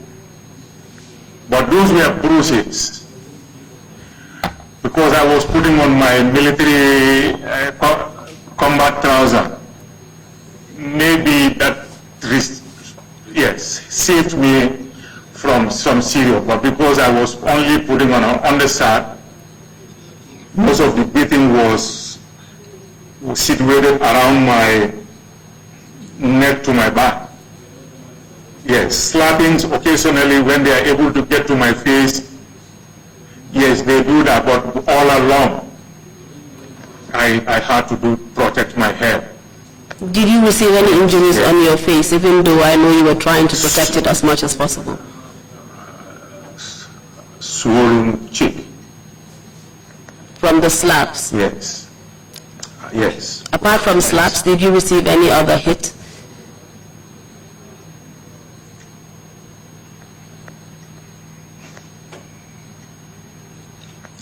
Saga, Yes, Mr. Darboe. let me summarize it this way. For everybody led a torture session on me to elicit a false confession that I was part of a group of people wanting to overthrow the government of Yahya Jammeh. Injuries, how long? Well, you are just rekindling my pain. I don't want to do that, Mr. Darboe, so I will not belabor the point, because that is not my intention at all. I just want to elicit the facts from what happened and the truth. Yeah, and the facts are what I'm telling you. That's all right, we can move on. We can move on from that point if you're not comfortable, it's okay. I think I have enough. Very well. So after those 2 torture sessions, you were led back to your cell, is that correct? Yes, yes. Okay, and what other significant event happened after that at the NIA?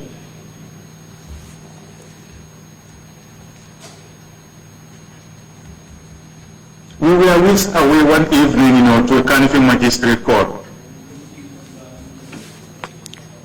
What day was this? This time I have contact with Lalo and all the other. I saw some civilians which I later came to know these were all part of the same problem. Yes. Can you tell us the names of all the people who were within this group that were accused of staging a coup against the former President Yahya Jammeh?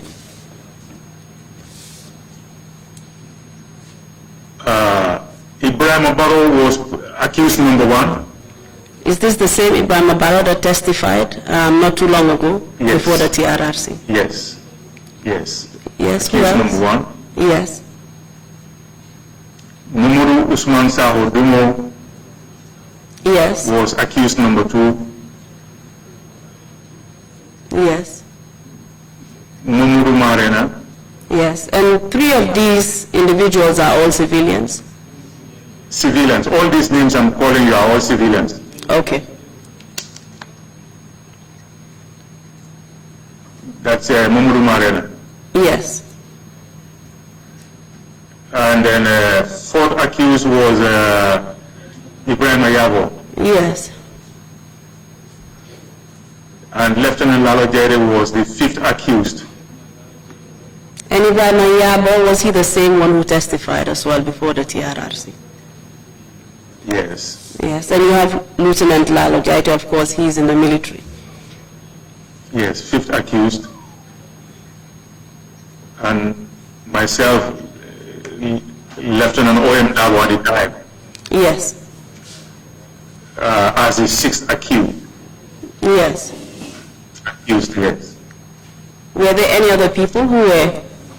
Yes, Alhaji Kante was also part of the charge sheet. And they will say now at large. Yes. And another ex-army officer, Abdullah Sanyan. Yes. So Abdullah Sanyan was actually released to be used as a state witness against us. And he chose to flee the jurisdiction. Yes, so but notwithstanding, his name was part of the charge that was leveled against us. So the only people who basically attended or were arraigned before the Kanifi Magistrates Court were Ibrahim Abaro, Mamadou Usman Saho, aka Dumo Saho, Mamadou Marena, Ibrahim Ayabo, Lieutenant Lalo Jaite, and yourself, Lieutenant Omar M. Dabo. Dabo, yes. Okay. Can you tell us the name of the case, if you remember, and the case number? Criminal case 26 of 2000. And it was the case versus Ibrahim Abaro and others?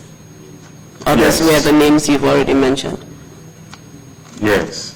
And what were you charged with? Treason. And treason is a capital offense. It's actually the most serious offense in this country. Do you know what the penalty Exactly. for treason is? Yes, death penalty. Indeed. Do you know if the Or life imprisonment.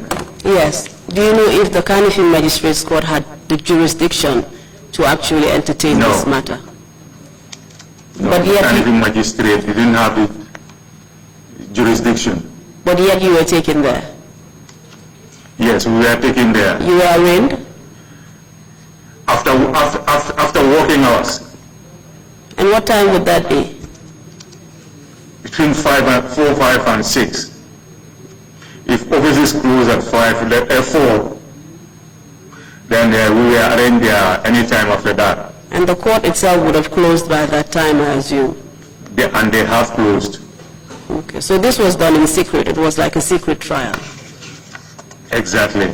So what happened at the court? Yeah, at the court, our names were called. I think I remember, if my memory is serving me right, a sentence like you were arraigned here, because of your involvement in trying to overthrow the government of the day. Those were the charges. Yes. So I hear the magistrate says, I hereby remand you at the State Central Prison until further whatever comes after that. I can't remember. So you were basically remanded Because to Malta. I remember when I was brought out from my cell, this military police commander who Lieutenant Combo, I told him, Charlie, thank you for rescuing me from this hell on earth. And where were you referring to? I was trying to refer to NIA, of course. NIA was hell on earth for you? Hell on earth, yes. So I was trying to joke with Combo because as officers, we... And he bent his head down and said, Charlie, I'm sorry, but I was asked to take you to court and then from there to mile 2. So it was. If you go to the It was from the cooking pot into the fire, I assume. No. The other way around? From the fire into the cooking pot, or?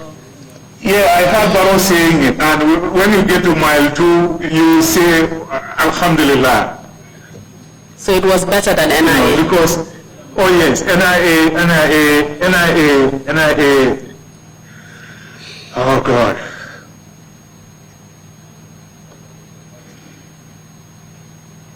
Too bad. I think you described it enough. Yeah. It was hell on earth. I think that's enough description for us to know how bad NIA was. Okay. And We were arraigned before this magistrate and she reminded us. Yes. Where were you remanded at at Mile 2 prisons? From Carnival, we drove back to Bantu and stopped at the Mile 2. When we arrived there, then the welcoming party were waiting. And who were they? Soldiers standing guard at the entrance along the way before you get to the prison main headquarters. Those were soldiers who are from State Guard and who had to be at Mile 2. Yeah, so when we go to the prison headquarters, David Coley and his lieutenants were waiting. And what position did David Coley occupy at that time? David Coley was the director of the prisons, the director general of the prisons. Okay. So where were you remanded in Mile 2? I was taken to cell number 4, maximum security wing.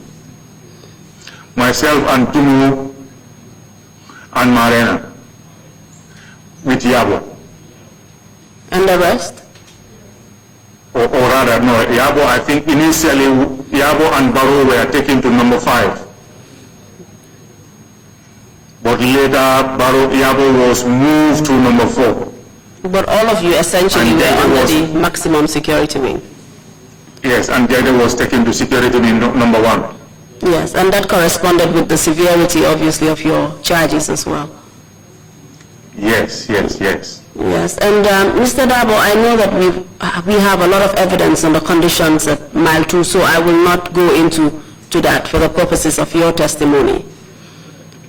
Okay. I will just ask you about the condition, or I will ask you about certain rights that you had, whether they were being violated or not. For example, whether you had access to your family at this point, because from the NIA, I believe you were not allowed to contact a member of your family. When you got to Mile 2, was this possible? It was impossible for the first 5 months. So for 5 months you were detained incommunicado? Incommunicado, yes. Did you have access to a lawyer? No, but later, yes. That was after the 5 months? Yes. Okay. And something very significant happened at Mile 2, and I believe this was after you had access to members of the family visiting you. Can you tell us about this particular incident which had a lot of impact on you? I know it's very difficult, but we would like you to share it with us, if you can.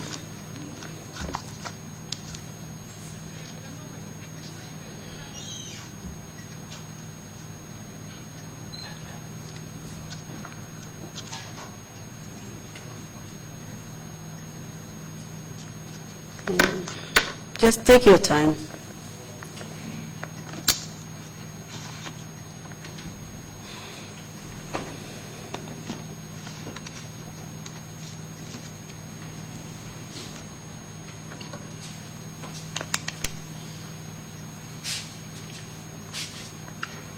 Two years down the line,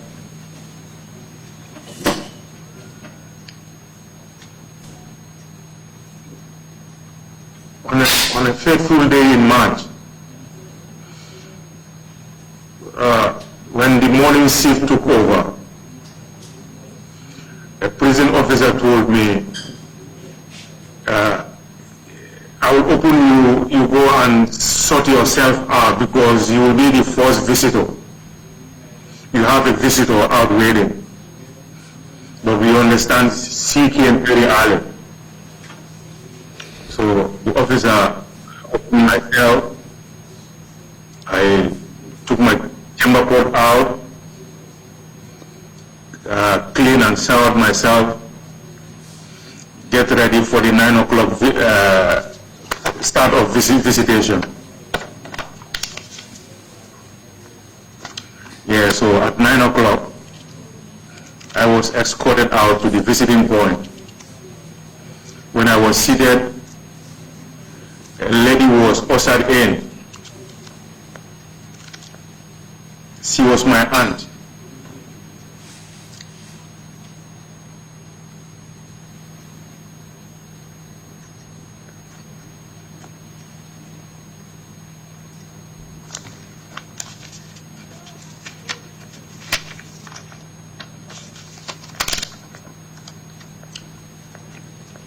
My dad's only sister.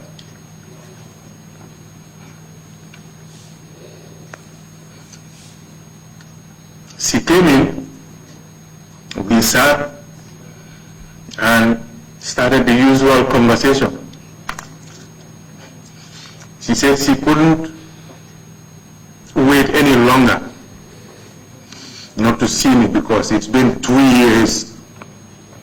The family is I had a close relationship with her. So that's why even her siblings, would not want her to come and see me in a situation like that. And they succeeded for 2 years. But she just came. And our conversation was all about family. When my time expired, she gave me $25 to buy cigarette, which they will keep when my wife comes. She will be the one who will buy cigarette for me, and officers will keep that cigarette issued to us as and when they deem it necessary. So when my auntie gave me that money, wow. So we both left. I was being taken back to security wing back to the security wing. And the main gate of the prison was open for her to go out. She left, I left. When I came up to the prison security wing door, then I had a screeching tire on the highway. And the soldier who is on guard up sounded like the vehicle has hit her. I can see a head tie flying. So I was kind of lost, Is it somebody coming in or somebody going out? But of course, I just left from seeing my aunt.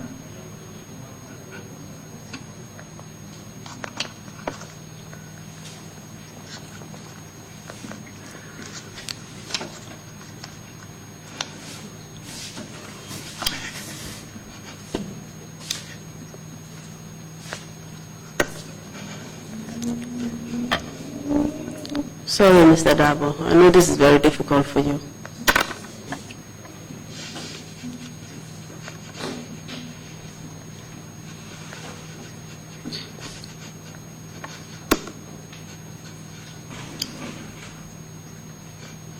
She loved me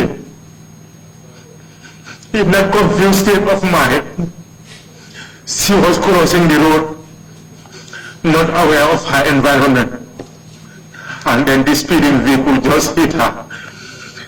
And she died on the spot. I'm sorry. She died on the spot. I'm sorry. How tragic. I'm so sorry, Mr. Darboe. Are you done?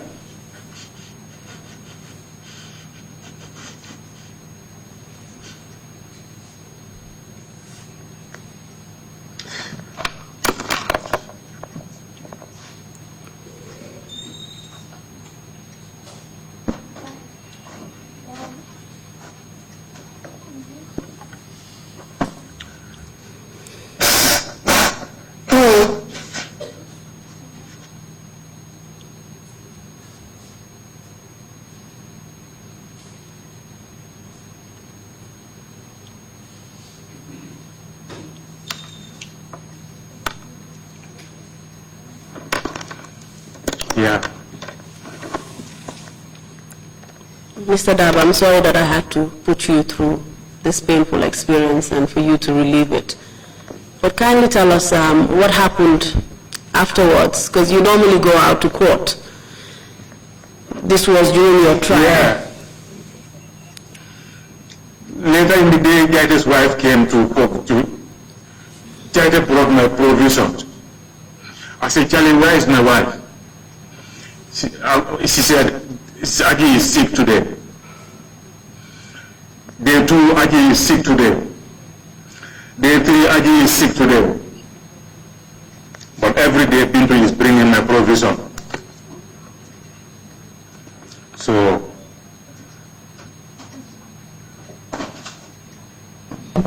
my wife would tell me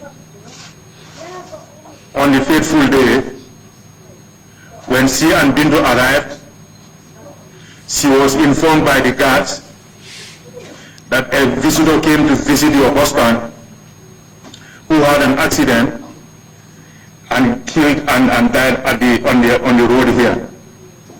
That's how she left Mile 2 to go to the death house to go and confirm who was she. Only for her to realize that it was my aunt from Tangier. So, 2, 3, 4 days, no news of what was going on. The only excuse was my wife was sick. Later, when I came to know of it, I mourned it, mourned her death. My colleague prisoners, joined me, to do our prayers for her.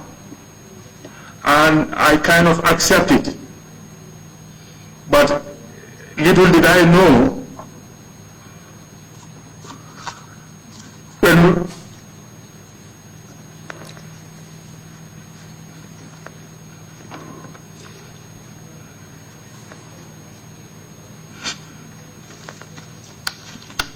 we are going to court, immediately the vehicle came out. There was a spot on the road.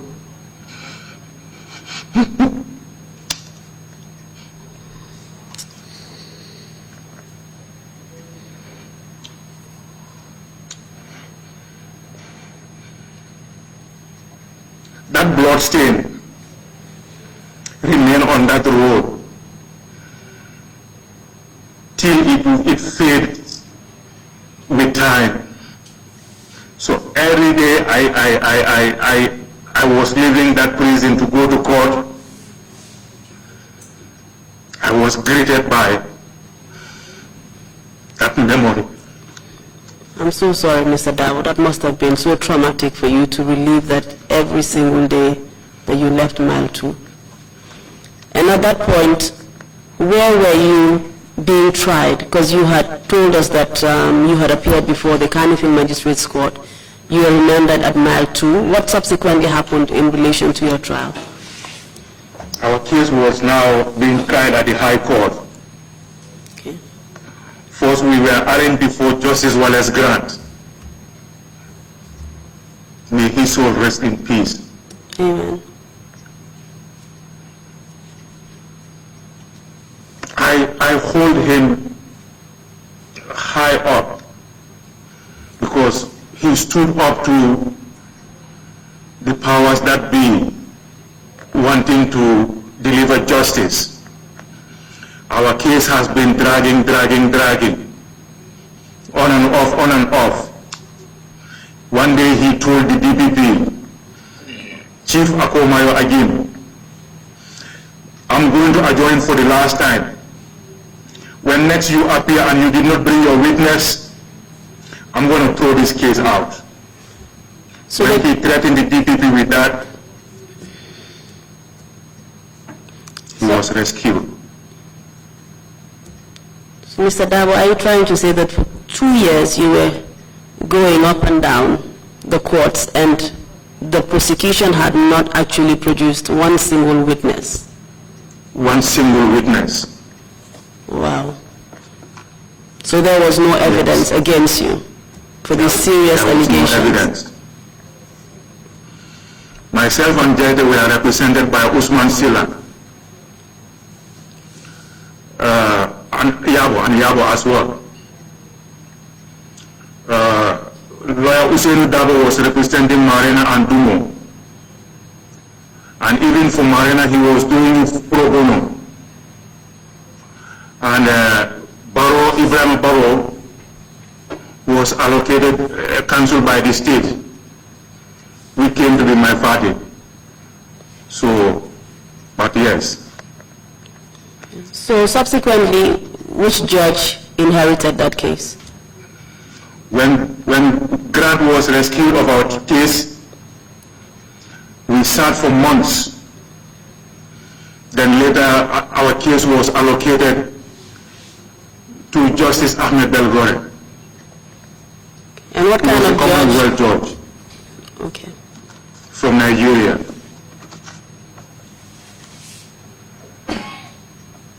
So what did he do in relation to your case? Case has been going on. No changes. Every time he adjourned, we appear, the DPP comes with a different story.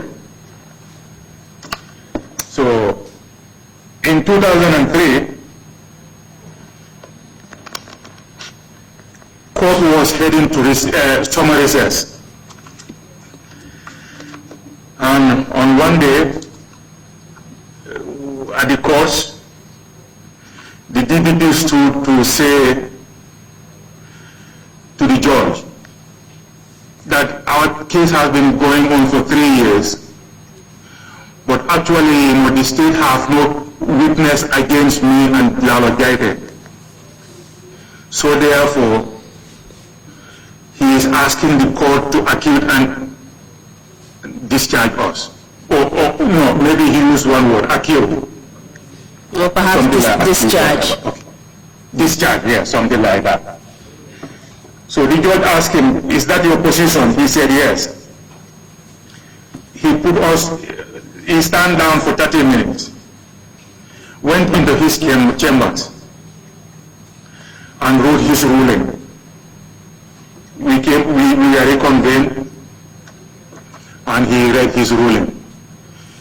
And a line says, the DPP having graciously said that, they don't have a case against us. So now he, the judge, is acquitting and discharging myself and Lieutenant Lalo Jaire. Yes, and Mr. Darboe, of course you've been able to give me a screenshot of that ruling, but I did request that you provide me with the entire ruling. And when you do, I will make an application to the chairman so that we would admit it into evidence at a later date. Okay, I will do that when I'm done here. Yes, together with other publications that you have of your case. Okay. So you were subsequently discharged with Lalo Jaite? Yes. So after 3 years, you were released from Mile 2 and you were a free man? 3 years, 1 month. 3 years, 1 month. And what happened, before we move on to your other issues, what happened to the rest of the case? The rest of the case, they waited until after the summer recess. Court was reconvened. Next thing, Ibrahim Yabo and Marina were also acquitted and discharged. And were left with Dumo and Ibrahim Barrow, who were also finally acquitted and discharged. So essentially the whole 6 of us were freed by this judge. So it was established that there was no evidence that you actually planned to overthrow the government. Exactly. Do you have any explanation as to why you were arrested in the first place and essentially a case fabricated against you? Do you know the motive behind that? Anytime I try to think over this issue, I never get a concrete answer. Sometimes I tend to see agent provocateur. That is the state trying to engineer a crime that was not. Because Yahya Jammeh was doing that to get rid of myself and Jada from the army. Because it's testimony in the army that we were promising young officers. No doubt he served 2 years as Jammeh's ADC. And no doubt I was transferred from Farfenye to State House, maybe to yeah, so, and Jammeh being who he is, he don't want the army to be professional. So anybody who shows signs of professionalism has to go. Sometimes I tend to believe this line of thought. And why didn't Yahya Jammeh want any promising professional young officers in the army? Yeah, because when the army is professional, they will be independent. And Yahya Jammeh don't want an independent army. The rest is history. And is that because they Who would... are soldiery ranks that don't deserve it? Yes, people who were enlisted into the army that were not qualified to be in that uniform. At the end of the day,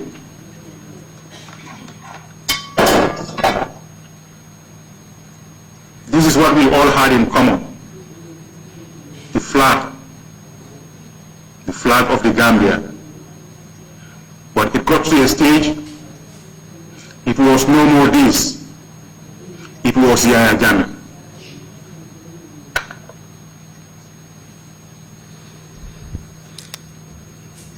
Thank you very much, Mr. Darboe. And after that, you left Mile 2, you were released. What happened to your employment with the army? One day I was seated at my residence, Mile 7. A dispatch soldier walked in and complimented me,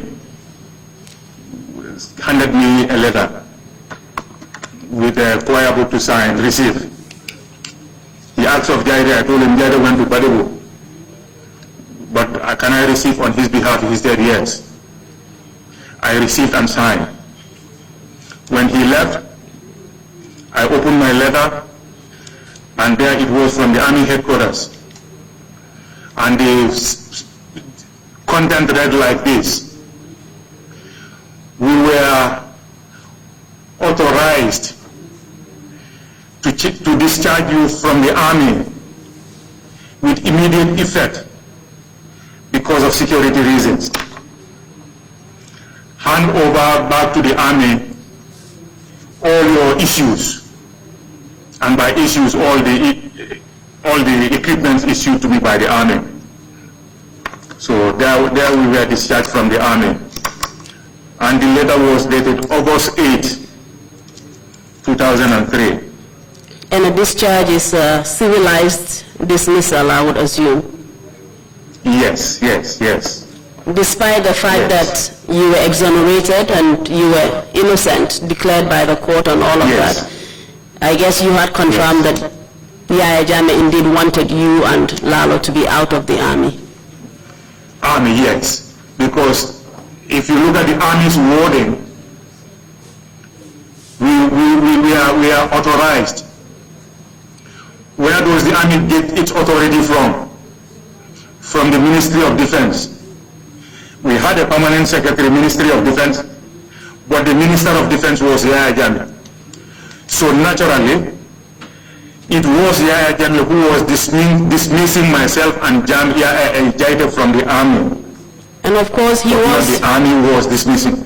Yes, and of course he was also the commander-in-chief of the army. Yeah, exactly. Okay. So you were discharged. Did you get all of your benefits? Can I take a 2 minutes break, please? Very well, that's okay. I'll be back in a minute.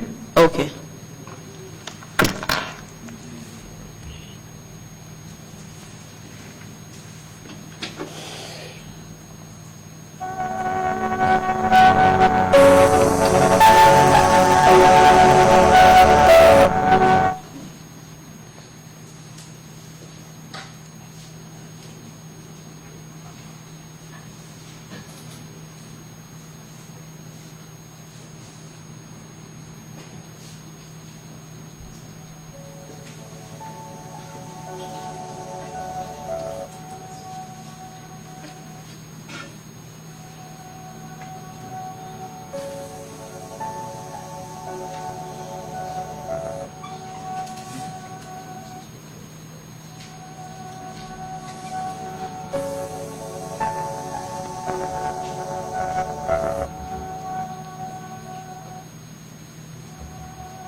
Hello, Saga.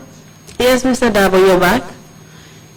Sorry, I had to use the restroom. That's fine. No need for any explanation. Are you ready to proceed? Yes. Okay. I just wanted to know whether all your benefits were paid to you and Lalo Jaita after you were dismissed. Yes. Okay. All our benefits were paid. Yes. Can you just finally tell us in conclusion what impact this horrific experience that you've explained to us has had on you and your family?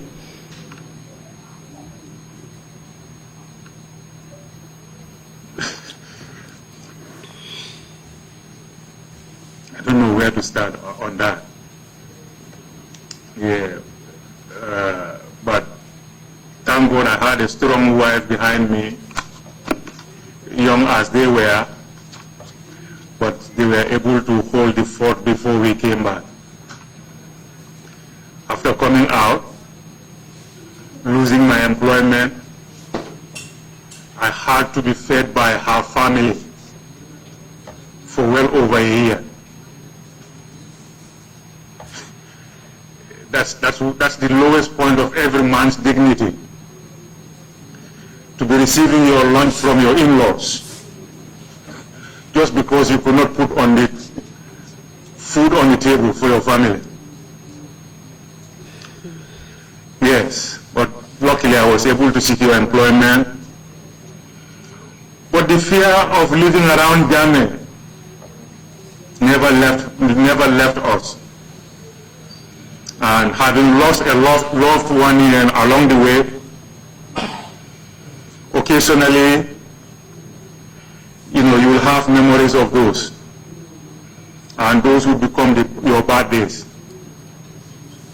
Yes, so the group,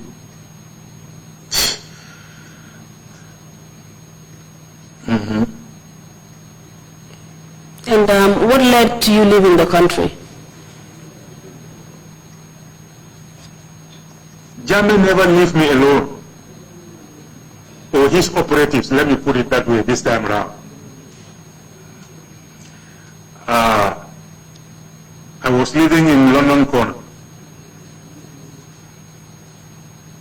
How, but somebody shows up, and guess who he was? Sanamanya, Black. We call him Black. And Sanamanja, of course, was also part of the notorious Jungle Squad. The most, yes. So,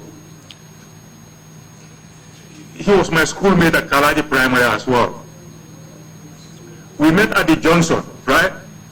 And he was kind of like asking me, where do I live?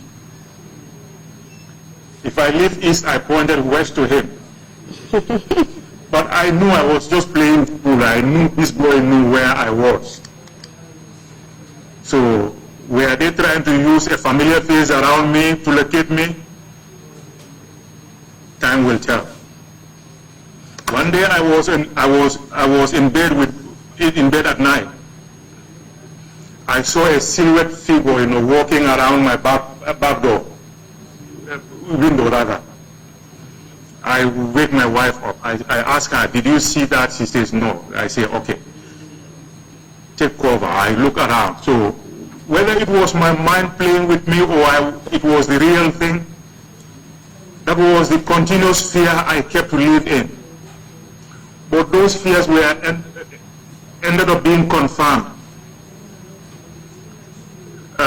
In one of my employment errands, I was privy by a senior security officer who took me around and asked me a question. Lieutenant DARBOE, will you allow it to happen for a second time?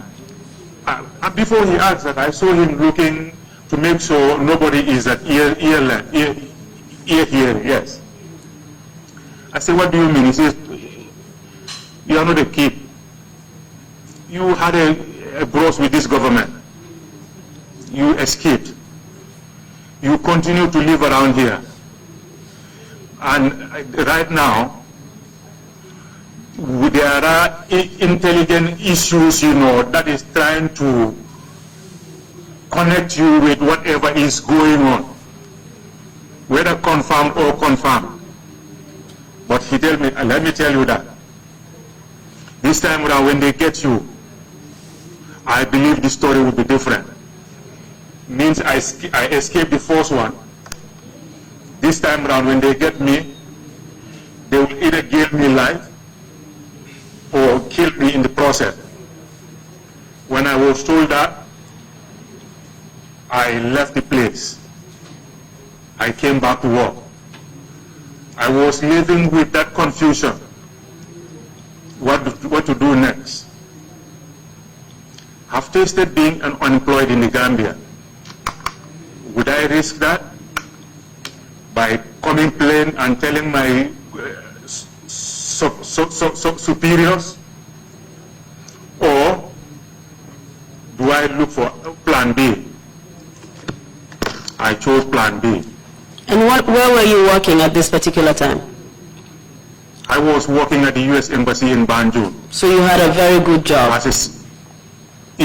A very good job. But you had to stay twice a month. So you had to sacrifice. Yes. And what did you end up doing? I ended up fleeing the country with my 3-year-old daughter as a camouflage at the airport. Should I be asked? My excuse would be, I'm taking her out for a holiday to her grannies until we safely leave the shores of the Gambia. And where did you go to? And then I came to the U.S. straight. And at that time, who was in the States that you knew? States? What do you mean, who was in the state? A lot of Gambians are here. I mean, relatives. Have to lodge me. Close relatives. Close relatives. Yes. My wife came for a holiday to her family. So when I received this message, I told her, wait a minute. When we discussed it, then she said, well, she is waiting for the choice I would make. But all she knows is, I am lucky to be privy by this particular individual. So I had to choose to leave. Okay. And eventually your whole family were relocated to the US? Yes. And that's where you currently are living and working? Yes. Yes. Yes. When I look back, I'm grateful to Lalo's wife for first telling me that news, because otherwise, as a duty officer, I should not have been easily taken down.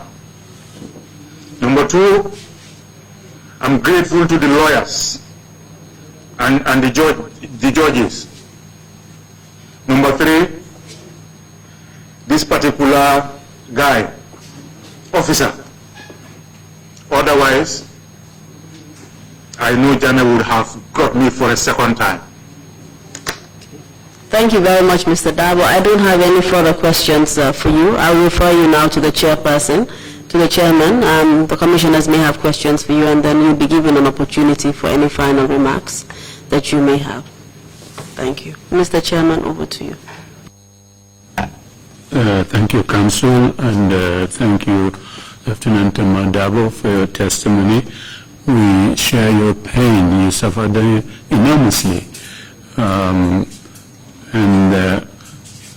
So special memories and sympathies for your aunt who died tragically after visiting you. But again, thank you so much for your testimony. Commissioners, if you have any questions you might ask. If not, Mr. Darboe, if you have any final remarks to make, please proceed to make them now.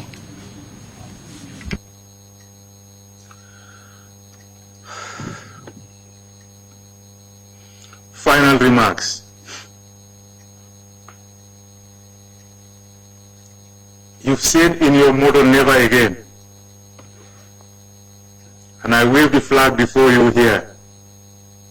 And it says, for the Gambia, our homeland, we strive and work and pray that all may live in unity, freedom, and peace each day. I was a soldier, and deep inside I still feel like one. So if this action you are doing is geared towards the actualization of those beautiful words in our national anthem, Alhamdulillah. But I let you know one thing for a fact. The whole country suffered for 22 years. And if you say never again, it should be all hands on deck for never again. To allow one man to come and take a whole country for a ride. Well,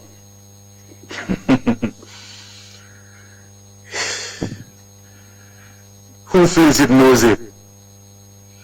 Some of you may hear our stories like any other stories. But for us who went through it, I will conclude by a sentence I read from one book. It says, you will not count me among the broken ones. but I cannot say that I am normal either. I have been, and this, so that is it. The Gambia is what we have. So let's protect her from every element of bad leadership. That's what brought us this, irrespective of which level. So I thank you for giving me the opportunity to say my part, summary as it is. But thank you for the time. We should be the ones to thank you for coming to share your stories with us.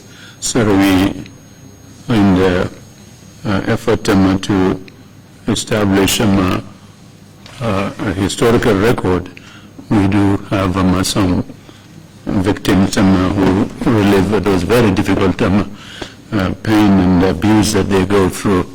You have gone through that this afternoon, but we share your pain, and thank you enormously for coming to testify before the Commission. This brings us to the end of the proceedings for today. We will meet again tomorrow morning, 10 o'clock. Thank you all very much, and thank you, Lieutenant Darboe. The meeting is adjourned. Thank you. Want to receive monies from UK, Europe, USA, Canada, Switzerland, and the rest of the world? Supersonic's money transfer has got you covered. With the largest payout network in the Gambia, you can now receive your monies anywhere you are, from Kartong to Koina, with less hassle. Yes! You can receive monies from your family and friends in UK, Europe, USA, Canada, Switzerland, and the rest of the world with our safe, secure, fast, and convenient service that offers you the largest selection of payout locations in the Gambia. Supersonic's money transfer. We are currently in 34 African countries and counting, giving you quality money remittance services that are second to none. Visit the Google Play Store or the Apple Store today to download the Supersonics Money Transfer app and enjoy excellent money transfer services only with Supersonics. Design dama bëgg ngeen jox ma noppa bu baax bi. Yéen ñi nga xam ne ni da ngeen am seen kër yi ees, yéen ñi nga xam ne da ngeen am ay boutique wala ay salon wala lépp li ngeen xam ne ni méngoo na ak wàllu peinture ak design, jokkoo leen ak ki nga xam ne ni moom mooy Uyo Seku Bojang. Xarañ lool si liggéeyam, xam li muy def, mun ko te di ko def ak SB printing design. Lépp loo leen nama si xeetum design, paint and everything li ngeen soxla si seen boutique, seen néeg, seen kër yi ees yi, dama ne jokkoo leen ak moom si 331 3415 331 3415. ñu nekk foofu sa Serekunda ci Kistown. jokkoo leen ak ñi nga xam ne ñoom ñooy SB printing design. fiilu seen xel dal ñu ngi leen amal ndox ak courant 24 hours. emuñ si loolu rek njëg bi yomb ba bëgg a dee. fu ñu nekk nag neex a xam ba bëgg a dee si gannaaw gaaraas si base bi foofu sa Farafenni lu néew rek ngay dox am si marché bi jënd loo bëgg delluwaat sa kër ak Yaa Faatu's Guest House mun nga noo jokkoo ñun si 790 1355 35 30 489. no email si ombay7843@gmail.com. si Yaa Faatu's Guest House so leen fa demee dinañ leen jox customer care service bu baax seen xolay sedda ba ni ngeen fay jógee. Yaa Faatu's Guest House, Yaa Faatu's Guest House lii leen amal yéen ñuy dem Farafenni saay boo leen tëddee nelaw leen ndaxte Yaa Faatu's Guest House génne na seen coono bi yëpp fii si biir dëkk bi. Yaa Faatu's Guest House, Yaa Faatu's